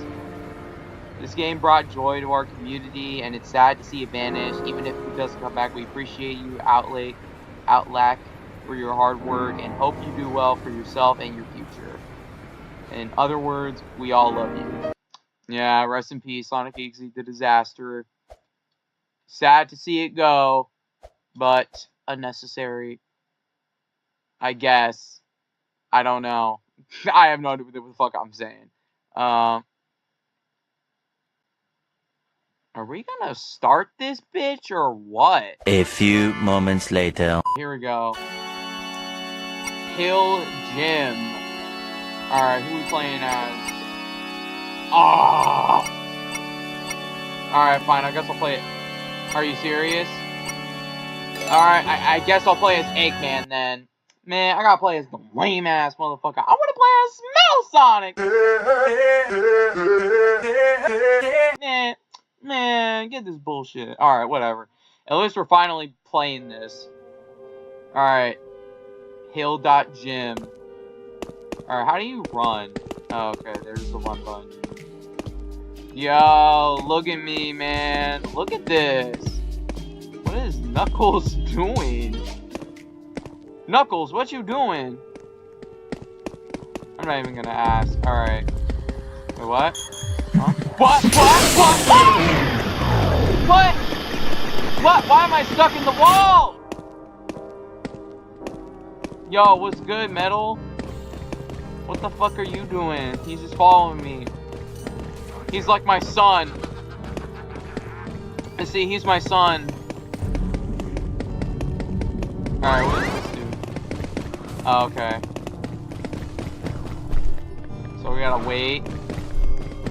Oh shit, there's the killer right there. Yeah, dog, I am very long. Oh. No, you stay the fuck away from me, bro. Hedgehog? Hate second place. What is that?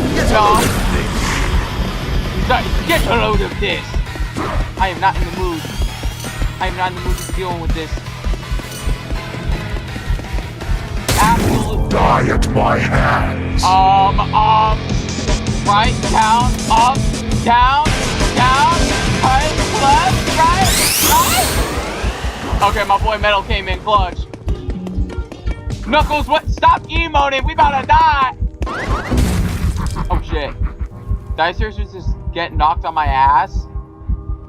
Bro, what the fuck? Somebody help! Somebody help! Help me! Oh shit. Just a punch to get rid of me. Please don't. Please don't. I have so much to live for. What the fuckaroni is that? Help. Okay, we're good. Die at my hands. No, I don't think so. Sayonara, huge. Alright. He's not behind me, is he? We'll say the music is pretty good.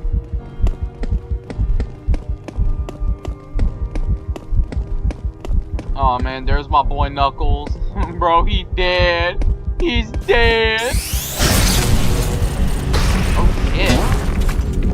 Oh damn. Too slow.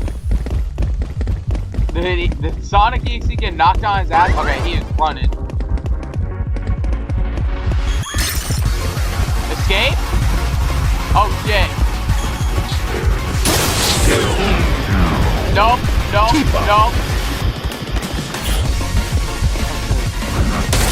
Oh shit, no. Oh, I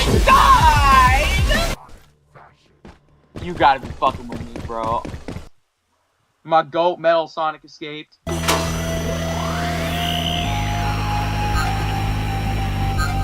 Metal Sonic and Sonic were the only ones that escaped. What do you mean Knuckles left? Knuckles bitched out? Man, alright.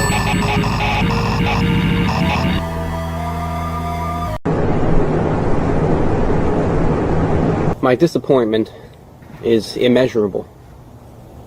And my day is ruined. Alright, well fuck you too then, asshole. We're gonna have to...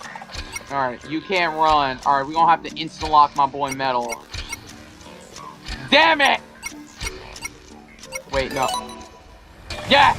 Alright, we at least get to play as my boy Sonic. Alright. We at least good on that. We at least good on that. Alright, you can't run. Whoa, what? Okay. Anywho. Yo, what's good, Knuckles?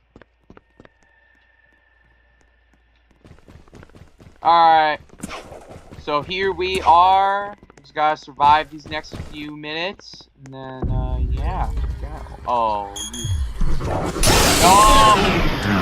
Oh, goodness. What does that even do? Outside of just inverting my controls. Like, does it reveal my location to him or something?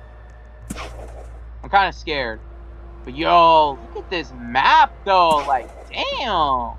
These guys put in a ton of work to the map design here. Shit. Hey, yo, where my boy Knuckles at, huh?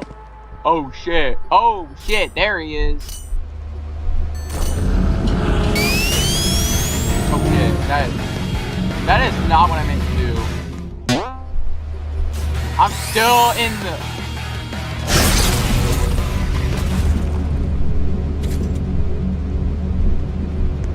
Yeah, time to dip. Here we go! Oh shit. Oh shit. Where?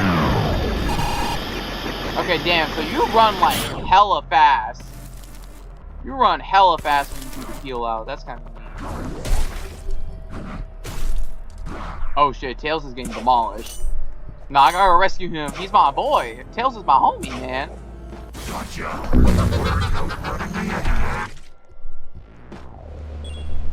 Alright, I gotta rescue him. Yes, sir. No, not today. Yeah, get him, Metal.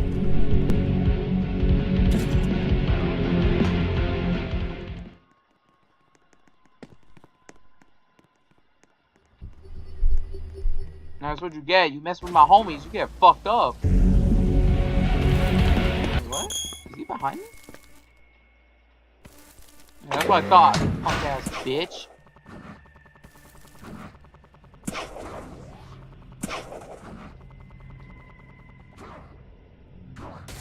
Oh, I think. Oh, they're down there.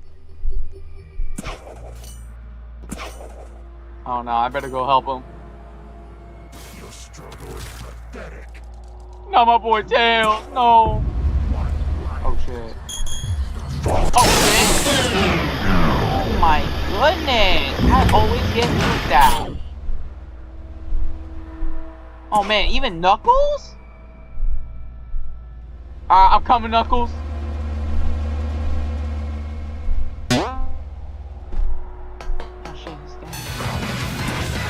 No! You didn't find shit!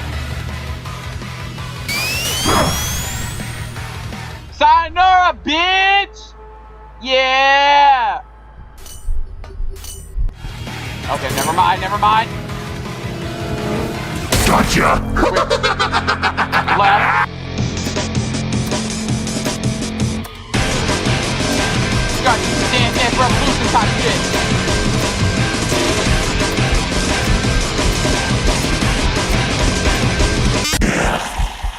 Yeah, eat that, asshole. Weep. Better luck next time. Damn it. Somebody help! Somebody help! Help! Help me! Help! Oh, is that Metal? Yo, Metal, my boy, you gotta help me. Okay. Oh, no. No. What is that? What is that, timer? What the? Nope. Ain't fucking around and find it out. Hey, what happened? Bro! This asshole, bro.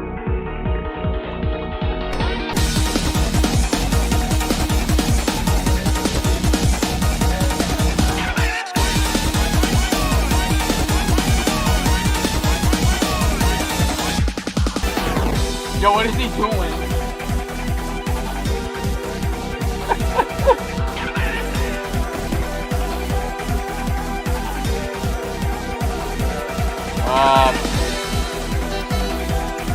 Okay, he's just doing nothing. What the fuck?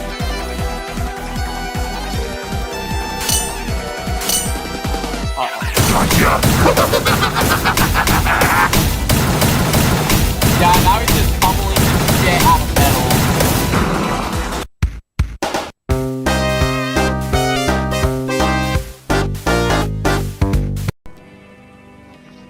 Alright, ladies and gentlemen, looks like we're gonna be the killer next.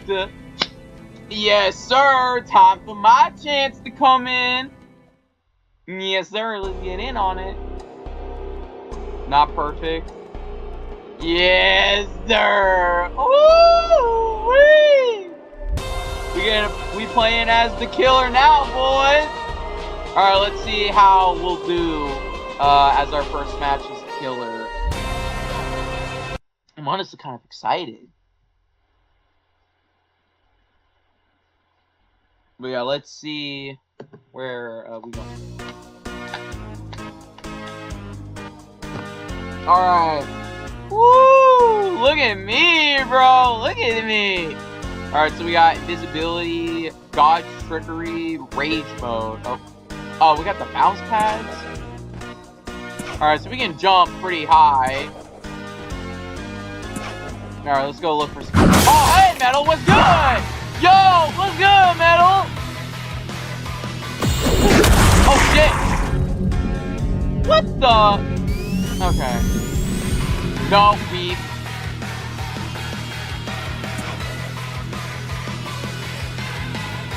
Alright, let's hit him with the charge. Oh shit. What? Why was I slow as fuck? Why didn't that do it? Oh, you gotta be kidding me. Bro, what the fuck? Oh nah, he running hella fast.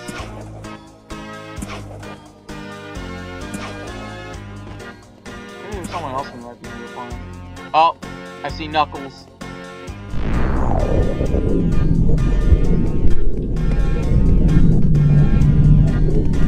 There you are. Got him. Get him. Get his bitch ass.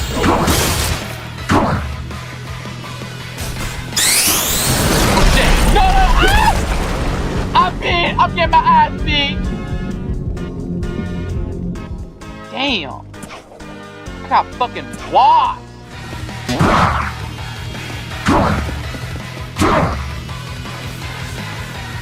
What? Oh, I can't use it. Got him. Hey, yo, what's good, Tails? These motherfuckers are jumping.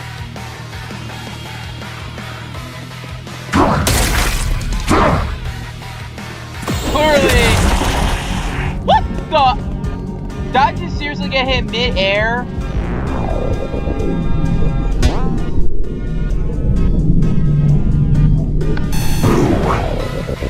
Boom, motherfucker. No, are you? Seriously? I thought I dodged that shit. No, I'm not tolerating that. You still will this time. Wait, I can revive him? Oh, I was about to say, wait, I can revive the survivor? What the fuck? As the killer? Nah, that's crazy. That would be hilarious.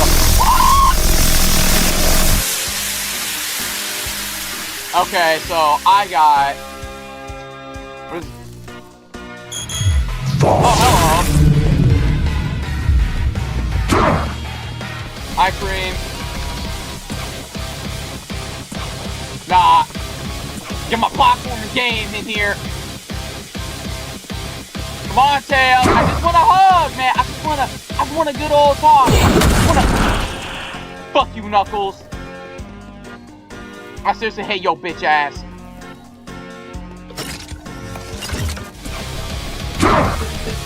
Oh shit!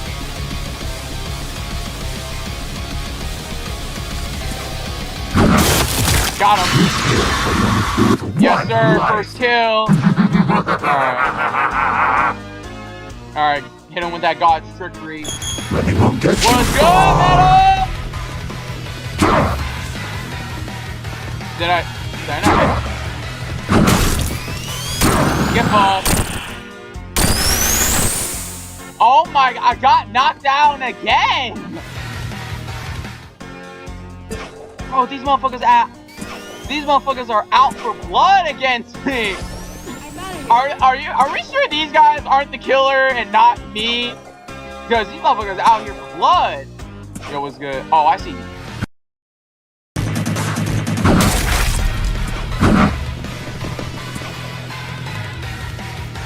I think I saw him go over here. Yo, what's good? I got saw him. Oh shit! No! I'm not getting my ass kicked out. And she was T-posing. Stand still.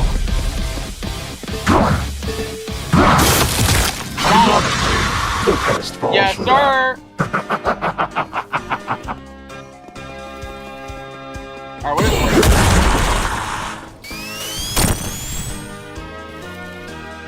Bro, I get stunned for a long ass.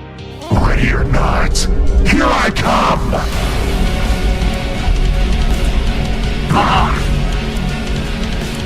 I can't even try to shoot. Alright, where are you? Yo, what's good, man?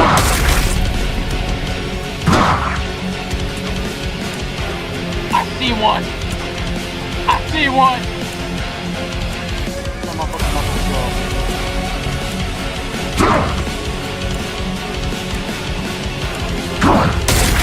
Got him. Oh.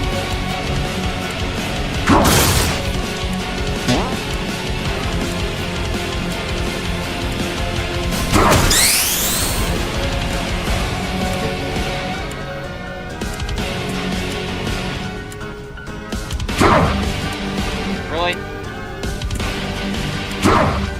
Not today. There he is.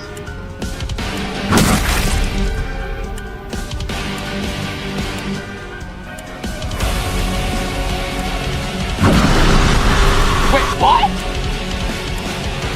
What the fuck? My exact copy. The one fatal flaw. You'd never be a god! Yo, what's good, Sonic? Better luck next time.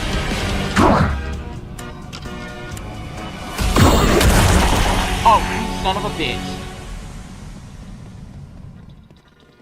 Mm-mm. Not letting that shit go. Stand still. No. Ah, shit. Oh no, he didn't go in.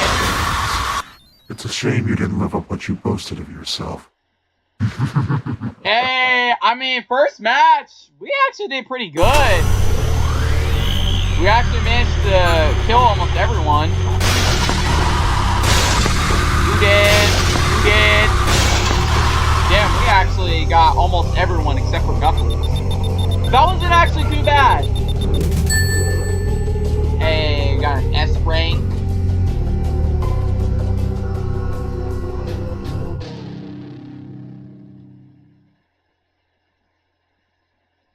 Alrighty. Alright, so yeah, so far, this is Outcome Memories. Yeah, I'm enjoying it so far. I was something. Anyway, but yeah. So that's gonna do it for this video. Yeah, Outcome Memories is pretty fun. I enjoyed it. There's a little bit, I feel like there's a little bit of some jank here and there, but I can't really put that too much because the game did kind of just come out, so it's still, you know, fresh and whatnot. But yeah, Outcome Memories is a lot of fun. I've enjoyed it so far. I definitely would recommend checking it out.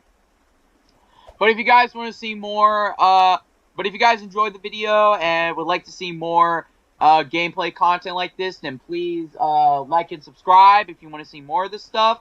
And yeah, I hope you all enjoyed the video, and that's going to do it. My name is Treletsplay, and have a nice night, everyone. Hello, everyone. It is me, Treletsplay, and today we're going to be talking about Ina Dream Barbecue.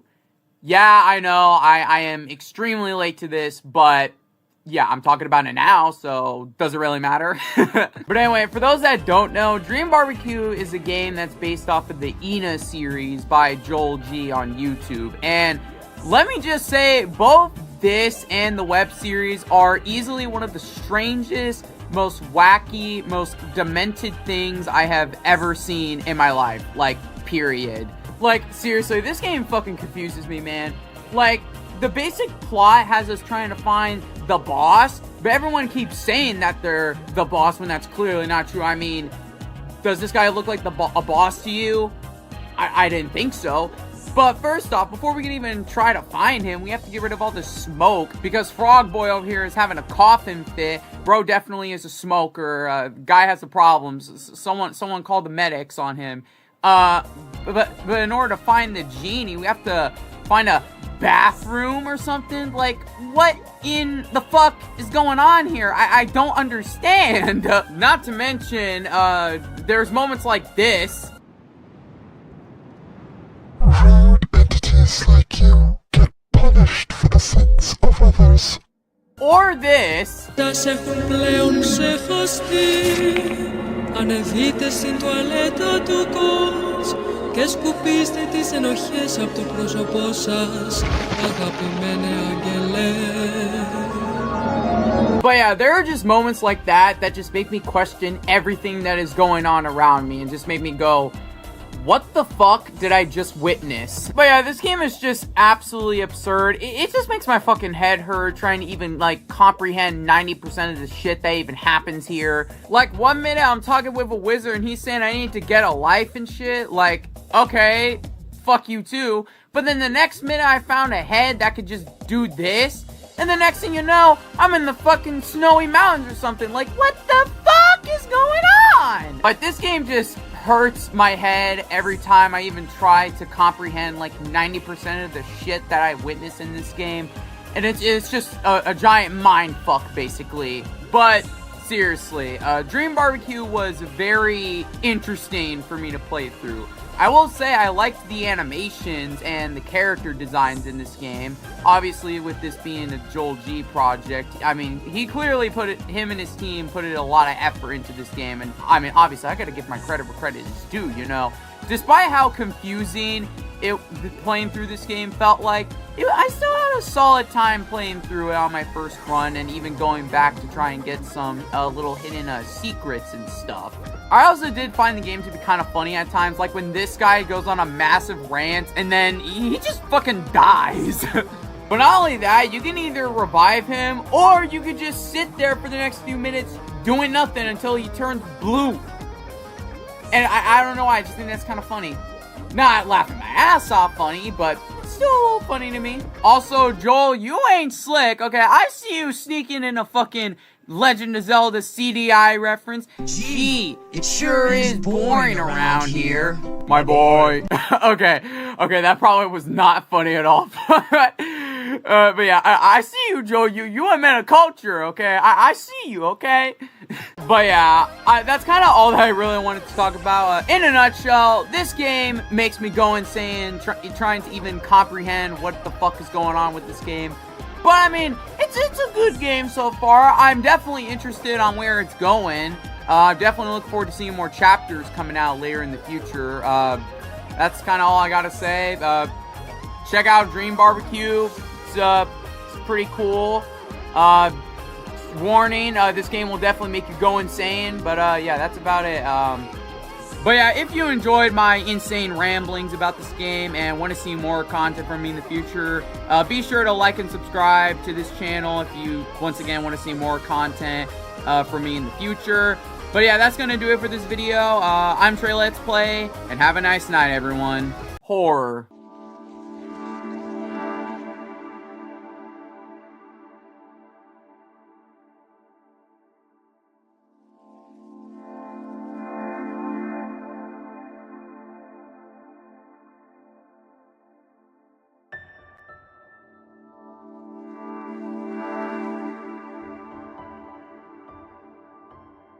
The horror genre is something that I absolutely love.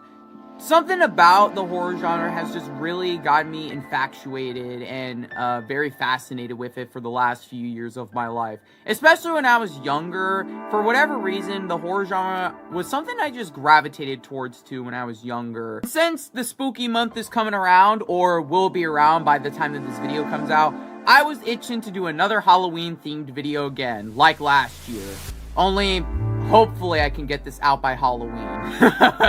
Hopefully. But anyway, for today, I wanted to talk about a horror game. A horror game that I actually didn't really expect to enjoy nearly as much as I ended up enjoying. Especially with the genre that this game is from. And that game is called Slay the Princess.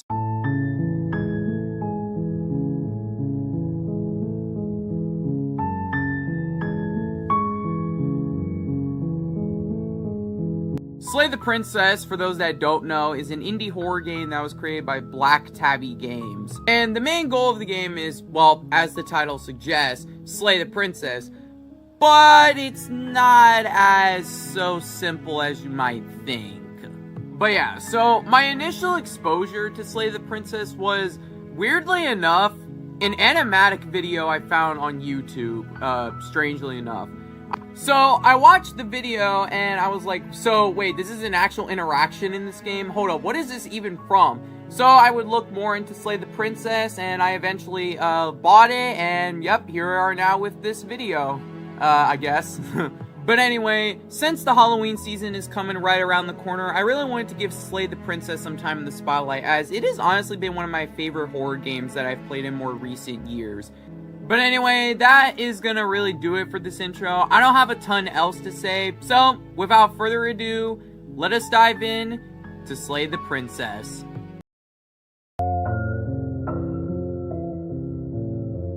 We start up the game and we're greeted to a path in the middle of the woods where a voice is narrating our every move.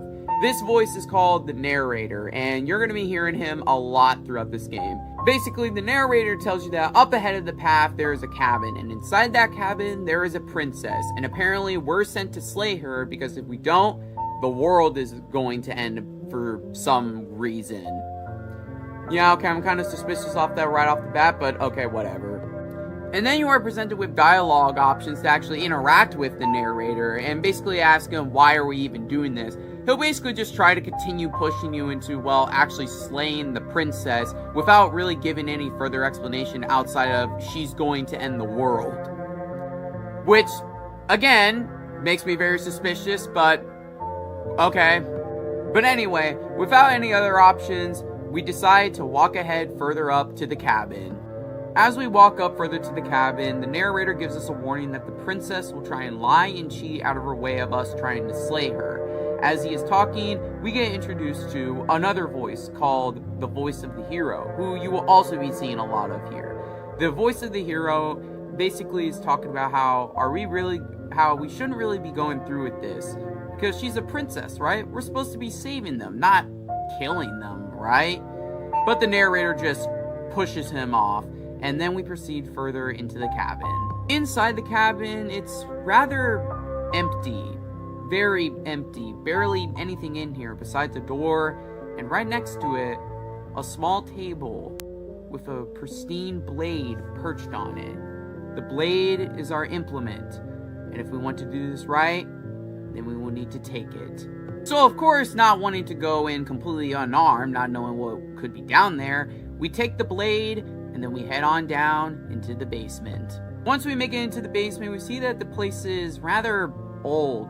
Barely any light seems to be illuminating the place at all, and looks to be kind of damp looking. Honestly, yeah, kind of looks more like a prison than anything else. But then, a voice carries up the stairs. Who's there? Now, I'm not gonna lie with you. This kind of sent some chills down my spine a bit. But anyway, we decide to just, give a simple little hello. And then they respond with, "Don't be a stranger. It's been so long since I've had any visitors. Come on down." On any other day, I would refuse. But on this day, I still refuse. Hell no, I ain't doing that shit. But anyway, we walk further down the stairs and we're greeted to the sight of the princess who is chained to a wall. She then asks us if we're here to just kill her or something, but we just answer, nah, I'm just here to talk. We then walk a bit closer to the princess and get a look at her cold, dead eyes. Like, seriously, goddamn, that sight is just kind of unsettling to me. We then engage in some conversation, asking the princess some questions, like who she is and all that kind of stuff. But the answers she gives are very odd, to say the least. Very cryptic. With being very skeptical of the princess, we just decide to just kill her, but unfortunately for us, she actually has hands. We then engage in a brawl where the two of us become greatly injured, but we manage to push through and we actually win. But unfortunately our wounds were so great that we also die with her. But before we do, she says this. "You put up more of a fight than I thought you would. But I have to wonder, Do you really think this is the end? But we don't have much time to ponder as everything goes dark and we die. Yeah, that was pretty short. That was actually a really short. Wait, chapter 2? What the fuck? So by some miracle or curse, we're somehow alive once again on the same path to the cabin that we were before. And the narrator is back again, but he doesn't seem to have any recollection of what happened before if we try talking to him about it. And the voice of the hero seems to recognize what happened last time. But we also have a new voice in our head now called the voice of the stubborn. And yep, like the name says, he's a very stubborn guy. I like him, he's pretty funny. So with no other choice, we decide to walk back up to the cabin. Nothing really is too different about our walk up to it, until that is we actually get inside of the cabin, where the interior of the cabin is completely different to what it was the first time, having a more stone-like structure to it now. And weirdly enough, a mirror is inside the cabin, although the narrator doesn't seem to actually see the mirror. It seems like only us and the voices can see the mirror for some strange reason. I don't know. We try and mess around with the mirror, but as soon as we touch it, it just disappears for some reason. Okay, yeah, I'm getting very weirded out by this. And we then decide to make the very smart decision of going into the basement without taking the knife with us. A decision that we are not totally going to regret as soon as we go down there. So we walk further down into the basement and meet up with the princess, and oh my god, what the hell happened to you? So after our first encounter, the princess just completely changed appearances and now has a more hulking appearance to her now. And she also seems to recall what happened the first time as well. But she doesn't really care about that because she just wants to throw hands with us like she has a metal plate in her jaw or something. And I'm like, hell nah. And so we try to make a mad dash out of the room, but yeah, the princess did not like that one bit. Well, I'm out of ideas. Alright team, so what are we thinking? How about we get the hell out of... Little voice doesn't have the chance to finish that thought before the princess barrels into you and smashes your body into the rough stone wall. Okay, well, it was worth the shot. Well, we're dead again, so is that actually the end this time? Oh no, there's a third chapter. Oh shit. So we are now back once again, but now the entire area is completely changed. Like, what happened here? Oh yeah, and we also have another voice in our head called the voice of the broken now. He's just depressed all the time. But anyway, like with the first time, we really have no other option than to walk up to the cabin. Once back inside, we see that the cabin, like the rest of the outside, is filled with this disgusting, ugly, filthy, fleshy texture that's just all over the walls. The ceiling is just it's gross looking. I don't want to look at this any longer. But there is a little fleshy table that has the pristine blade on it. Of course, not wanting to make the same mistake again, we decide to take the blade to actually do this right. Or at least have some protection for what is up ahead. Weirdly enough though, the mirror from before has returned, only now it's completely covering the doorway. Well, like I've said before, with no other choice, we walk up to the mirror, wipe it away with our hand, which reveals the doorway to the basement. Once we make it through, we see that just like with everything else, it's filled with the same gross, lumpy flesh texture as before. Before we make it further into the basement, the princess's voice roars up the stairs. So you've returned after denying me the salvation of combat? Are you here to gloat? Are you here to mock what I've become? No. So yeah, she's not happy to see us. But regardless, we press on further down into the basement and... Nope. Nope. Nope. Fuck that shit. So now the princess looks completely different again, with her chest being completely open, with her ribcage and heart being visible. Her dress now looking like it's kind of melted into her skin, like it's a part of her. And the skin on her legs being completely gone, showing nothing but red flesh and bones behind it. Very very disturbing, looking more like an eldritch monster of some kind. The princess immediately then begins to walk towards us, breaking out of her chains once again, and then she begins to immediately rip us apart atom by atom, in which it goes on for an agonizingly long time. But eventually, the torture does end and we are back to being whole once again, where we see the princess sitting all by herself, sulking, as if she regrets what she did. We then have a conversation with the princess about how we could be so much more than just the violence and the pain that we've experienced so far, and that, you know, we don't always have to be in a cycle of violence all the time, and that there's a world outside of this. At first, she does dismiss it because violence and pain was pretty much all that she knew up until this point. But we let her know that she could always just leave with us, but that's completely up to her. So, we take her hand and walk out the cabin together, no longer as enemies, and thus bringing an end to the cycle of violence. And what the hell is going on? Where did the narrator go? Where the fuck is the princess going? Like, bro, what the hell is going on?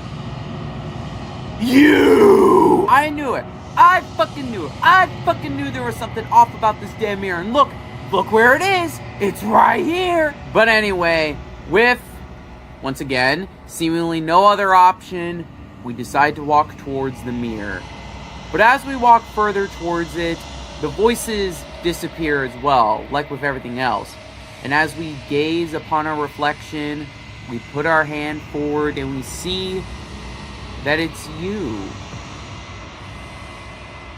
After a short bit, we find ourselves in some strange area, where if the only option that appears is proceeding to the cabin.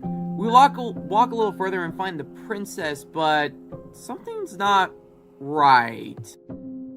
Something finds me in the long quiet and brings me the gift of a fragile vessel. This thing that we're speaking with seems to be someone speaking through to the princess, and we also see the hands that took her present here. We can't speak further with this thing, but all they do is just give us rather cryptic answers, not really giving us a straightforward answer. But when we ask her about what she wants, she will say this: bring me more perspectives so that I may be whole, and perhaps then we will know our freedom. And now we know what our true goal in this game is: to bring this thing more vessels of the princess so that she can become whole, and maybe we might be able to free ourselves from whatever this weird cycle is. We then converse with her a little bit longer before we allow her to make us forget about this endeavor. And she ends things off with this line. She asks that I tell you to remember her. You won't. And then we are taken back to the beginning of chapter 1, where the true game really starts. And yeah, and that was my first playthrough of Slay the Princess. And after that, I was completely hooked after that. I was super interested on where exactly the game was going to go from here. I was really surprised by just like the vague and mystery that this game just unfolded before my eyes, you know? But yeah, I was completely locked in after that first run. And of course, I wanted to see more of the actual princesses that you could find in the game. So, without further ado, let's talk about the actual gameplay.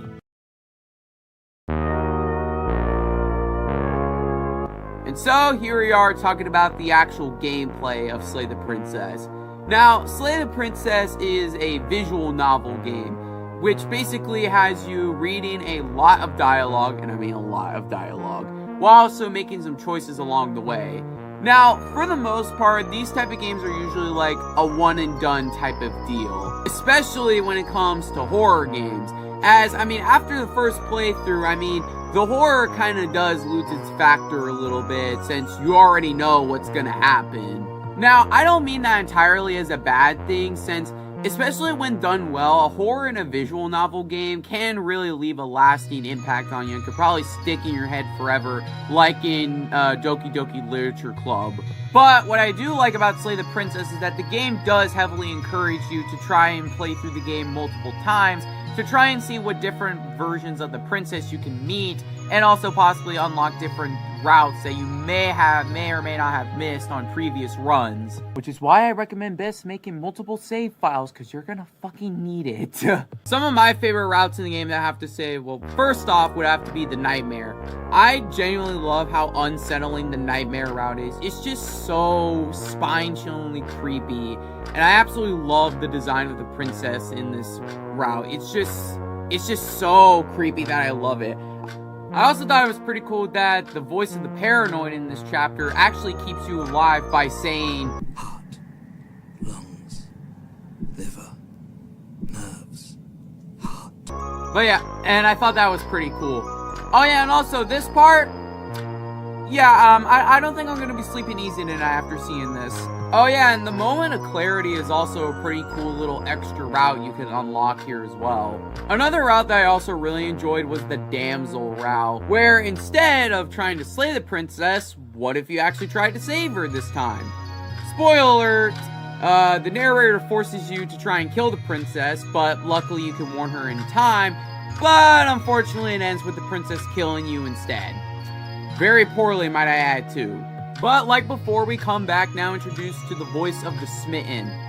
I absolutely love this guy. He is the funniest character in the entire game. I love his dialogue so much. But anyway, we then meet up with the princess again a little later, and it basically plays like a typical, like, medieval romance type story, only with the narrator just absolutely hating every single minute of it, and oh my god, it's so hilarious. I love every second of it. Like a pair of teenagers in love, you and the princess place your hands on the door together. Blech. And the lock clicks and the door creaks open. Are you kidding me? This route is definitely one of the more wholesome and more funnier routes in the game in my opinion, but there are ways you can make the route a little bit more interesting. Like, for example, if you decide to just stay in the cabin with the princess, this unlocks an entirely new route called Happily Ever After, where you and the princess are, well, happily living together now. Or, at the very least, that's what it seems like. I won't go too much into the route, as this video is already long enough as it is, and I don't want to make it even longer. But what I will say, though, is that it does have one of the best endings to a route, in my opinion. It's so beautiful.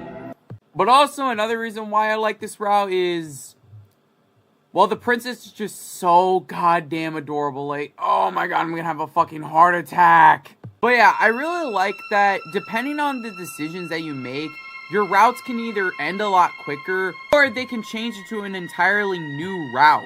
One final route that I'll mention that also does this is the Spectre and the Princess and the Dragon. Now, this route starts off relatively simple. You just kill the princess immediately. Like, no hesitation, just straight up kill her. And with that, we get a little reward. We're stuck in the Shadow Realm now. Yeah, we're just stuck in the cabin for all eternity.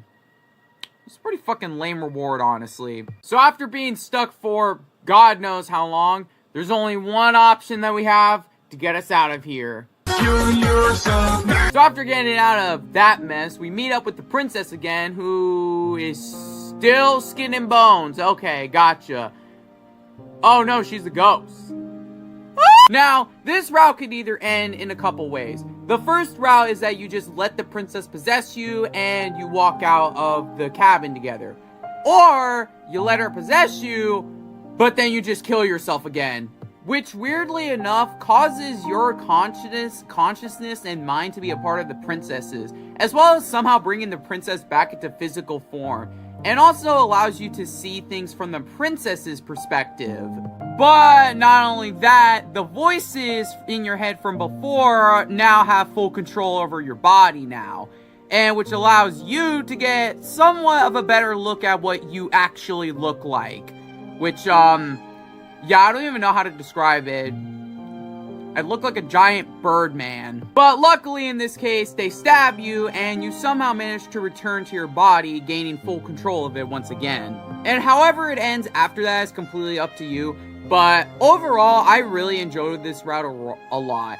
Just being able to see the perspective of the princess's view of events is honestly really interesting. And I also like the animations that you have during the cutscene and how the different voices have their own personalities like more visibly shown to you. I thought it was a really cool little attention to detail with that. But yeah, I really like the main gameplay loop of Slay the Princess. Just trying to see the different variations of the princess that you can meet, all because of certain choices that you made in certain routes, is honestly just a really fun gameplay loop. At least to me, honestly. Now, before I move on and talk about the other stuff, I do want to give an honorable mention to some of the other routes that I enjoyed. There's the route with the stranger, the route with the witch and the thorn, the one that makes me feel some type of way, and yeah, that's, oh yeah, and the beast. Now, without further ado, let's talk about the voice acting. You're on a path in the woods, and at the end of that path is a cabin. And in the basement of that cabin is a princess. You're here to slay her. If you don't, it will be the end of the world. But yeah, the voice acting in this game is really, really good. And the game only really has like 2 voice actors. Nicole Goodnight, who provides the voices of the princesses, and Jonathan, who provides the voices of the narrator and the other voices that you hear throughout the game. And seriously, the vocal range on these 2 was honestly really impressive. Like, the fact that they were able to put on different voices for each of the characters and make them sound different from one another and differentiate themselves was honestly really cool. Like, you have the tricky and mischievous nature of the witch. You have the booming and towering presence of the tower. You also have the stubborn and brute force nature of the stubborn, and the love swooned voice of the smitten. And like I said, the different voices of each of the characters in the game is, like I said, really impressive. Like I said, the 2 actors in this game really did a good job doing these different voice lines and voices for all the characters. It's really cool stuff. Now, the next thing I wanted to talk about was the art. Oh my goodness, the art is really good in this game, man. Like, seriously, the art is just it's so good. The white and gray and black colors to the designs and the backgrounds and stuff, like, oh my god, bro, the art style for this game is just it's so good. I seriously do not have anything else to say. Like, bro, seriously, the art in this game is just so fucking peak, man. Which, fun little fact, by the way, all the artwork that you see in the game was all hand-drawn. Yeah, every single frame, every single piece of artwork that you see in the game was done entirely with pencil and paper, which, like I said, really gives the game, like, a very unique style to it. The fact that all of this was done by hand just makes me appreciate the art in this game so much more, because, once again, someone had to draw all of these different frames of animation and pieces of artwork. Once again, really shows you how much effort really went into making the art for this game. But yeah, I really like the art for Slay the Princess. The art style for this game is just really, really good. And yeah, that's kind of all I have to say about it. Now, one more thing I will talk about is the horror aspect of this game. Now, I don't entirely think Slay the Princess is scary, as in make me jump off my chair type of scary. More like, this game is extremely unsettling in certain areas. I mean, there's the nightmare route that I mentioned earlier, but there's just also the entirety of the beast route. Like, that is like genuinely one of the most unsettling areas in the game. Just me personally. But yeah, overall, gameplay-wise, I really enjoyed Slay the Princess's main gameplay loop. Like I said, seeing all the different variations of the princess that you can hear are all really neat. The voice acting is really good, and like I said, the art in this game is just straight up peak. But anyway, that's gonna do it for this section. Not much else to really say. So, without further ado, let's finally close off this video.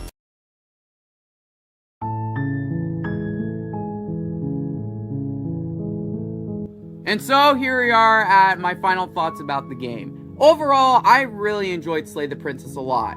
It's a bit different from the usual type of games I play, but I honestly had a great time with it overall. The story was really intriguing the more deeper that you go into the game. The gameplay loop was really interesting and fun, and seeing all the different variations of the princess are pretty cool and opens up a lot for replay value. The artwork and the voice acting in this game is just absolutely fantastic, honestly. But yeah, that's kind of all that I really have to say here. So this section is going to be really short.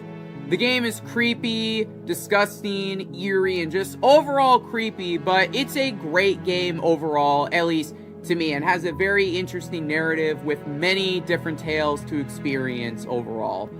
But yeah, that's gonna do it for this video. I hope you all enjoyed watching this video. This video took me a really long time to make, so thank you all so much for watching this video. As like I said, this video took me a long time to make, with my life just being very busy and all. So, but I'm glad that you all at least made it to the end of this video, or at least just clicked on it and watched a bit of it. It doesn't matter. I'm just happy that you all at least watched this video. But yeah, that's gonna be it. So let me know what your guys' thoughts are about Slay the Princess and whatnot. What were some of your favorite routes in the game, and what exactly did you like about Slay the Princess? But anyway, that's gonna do it for this video. I'm Treletsplays, and have a nice night, everyone.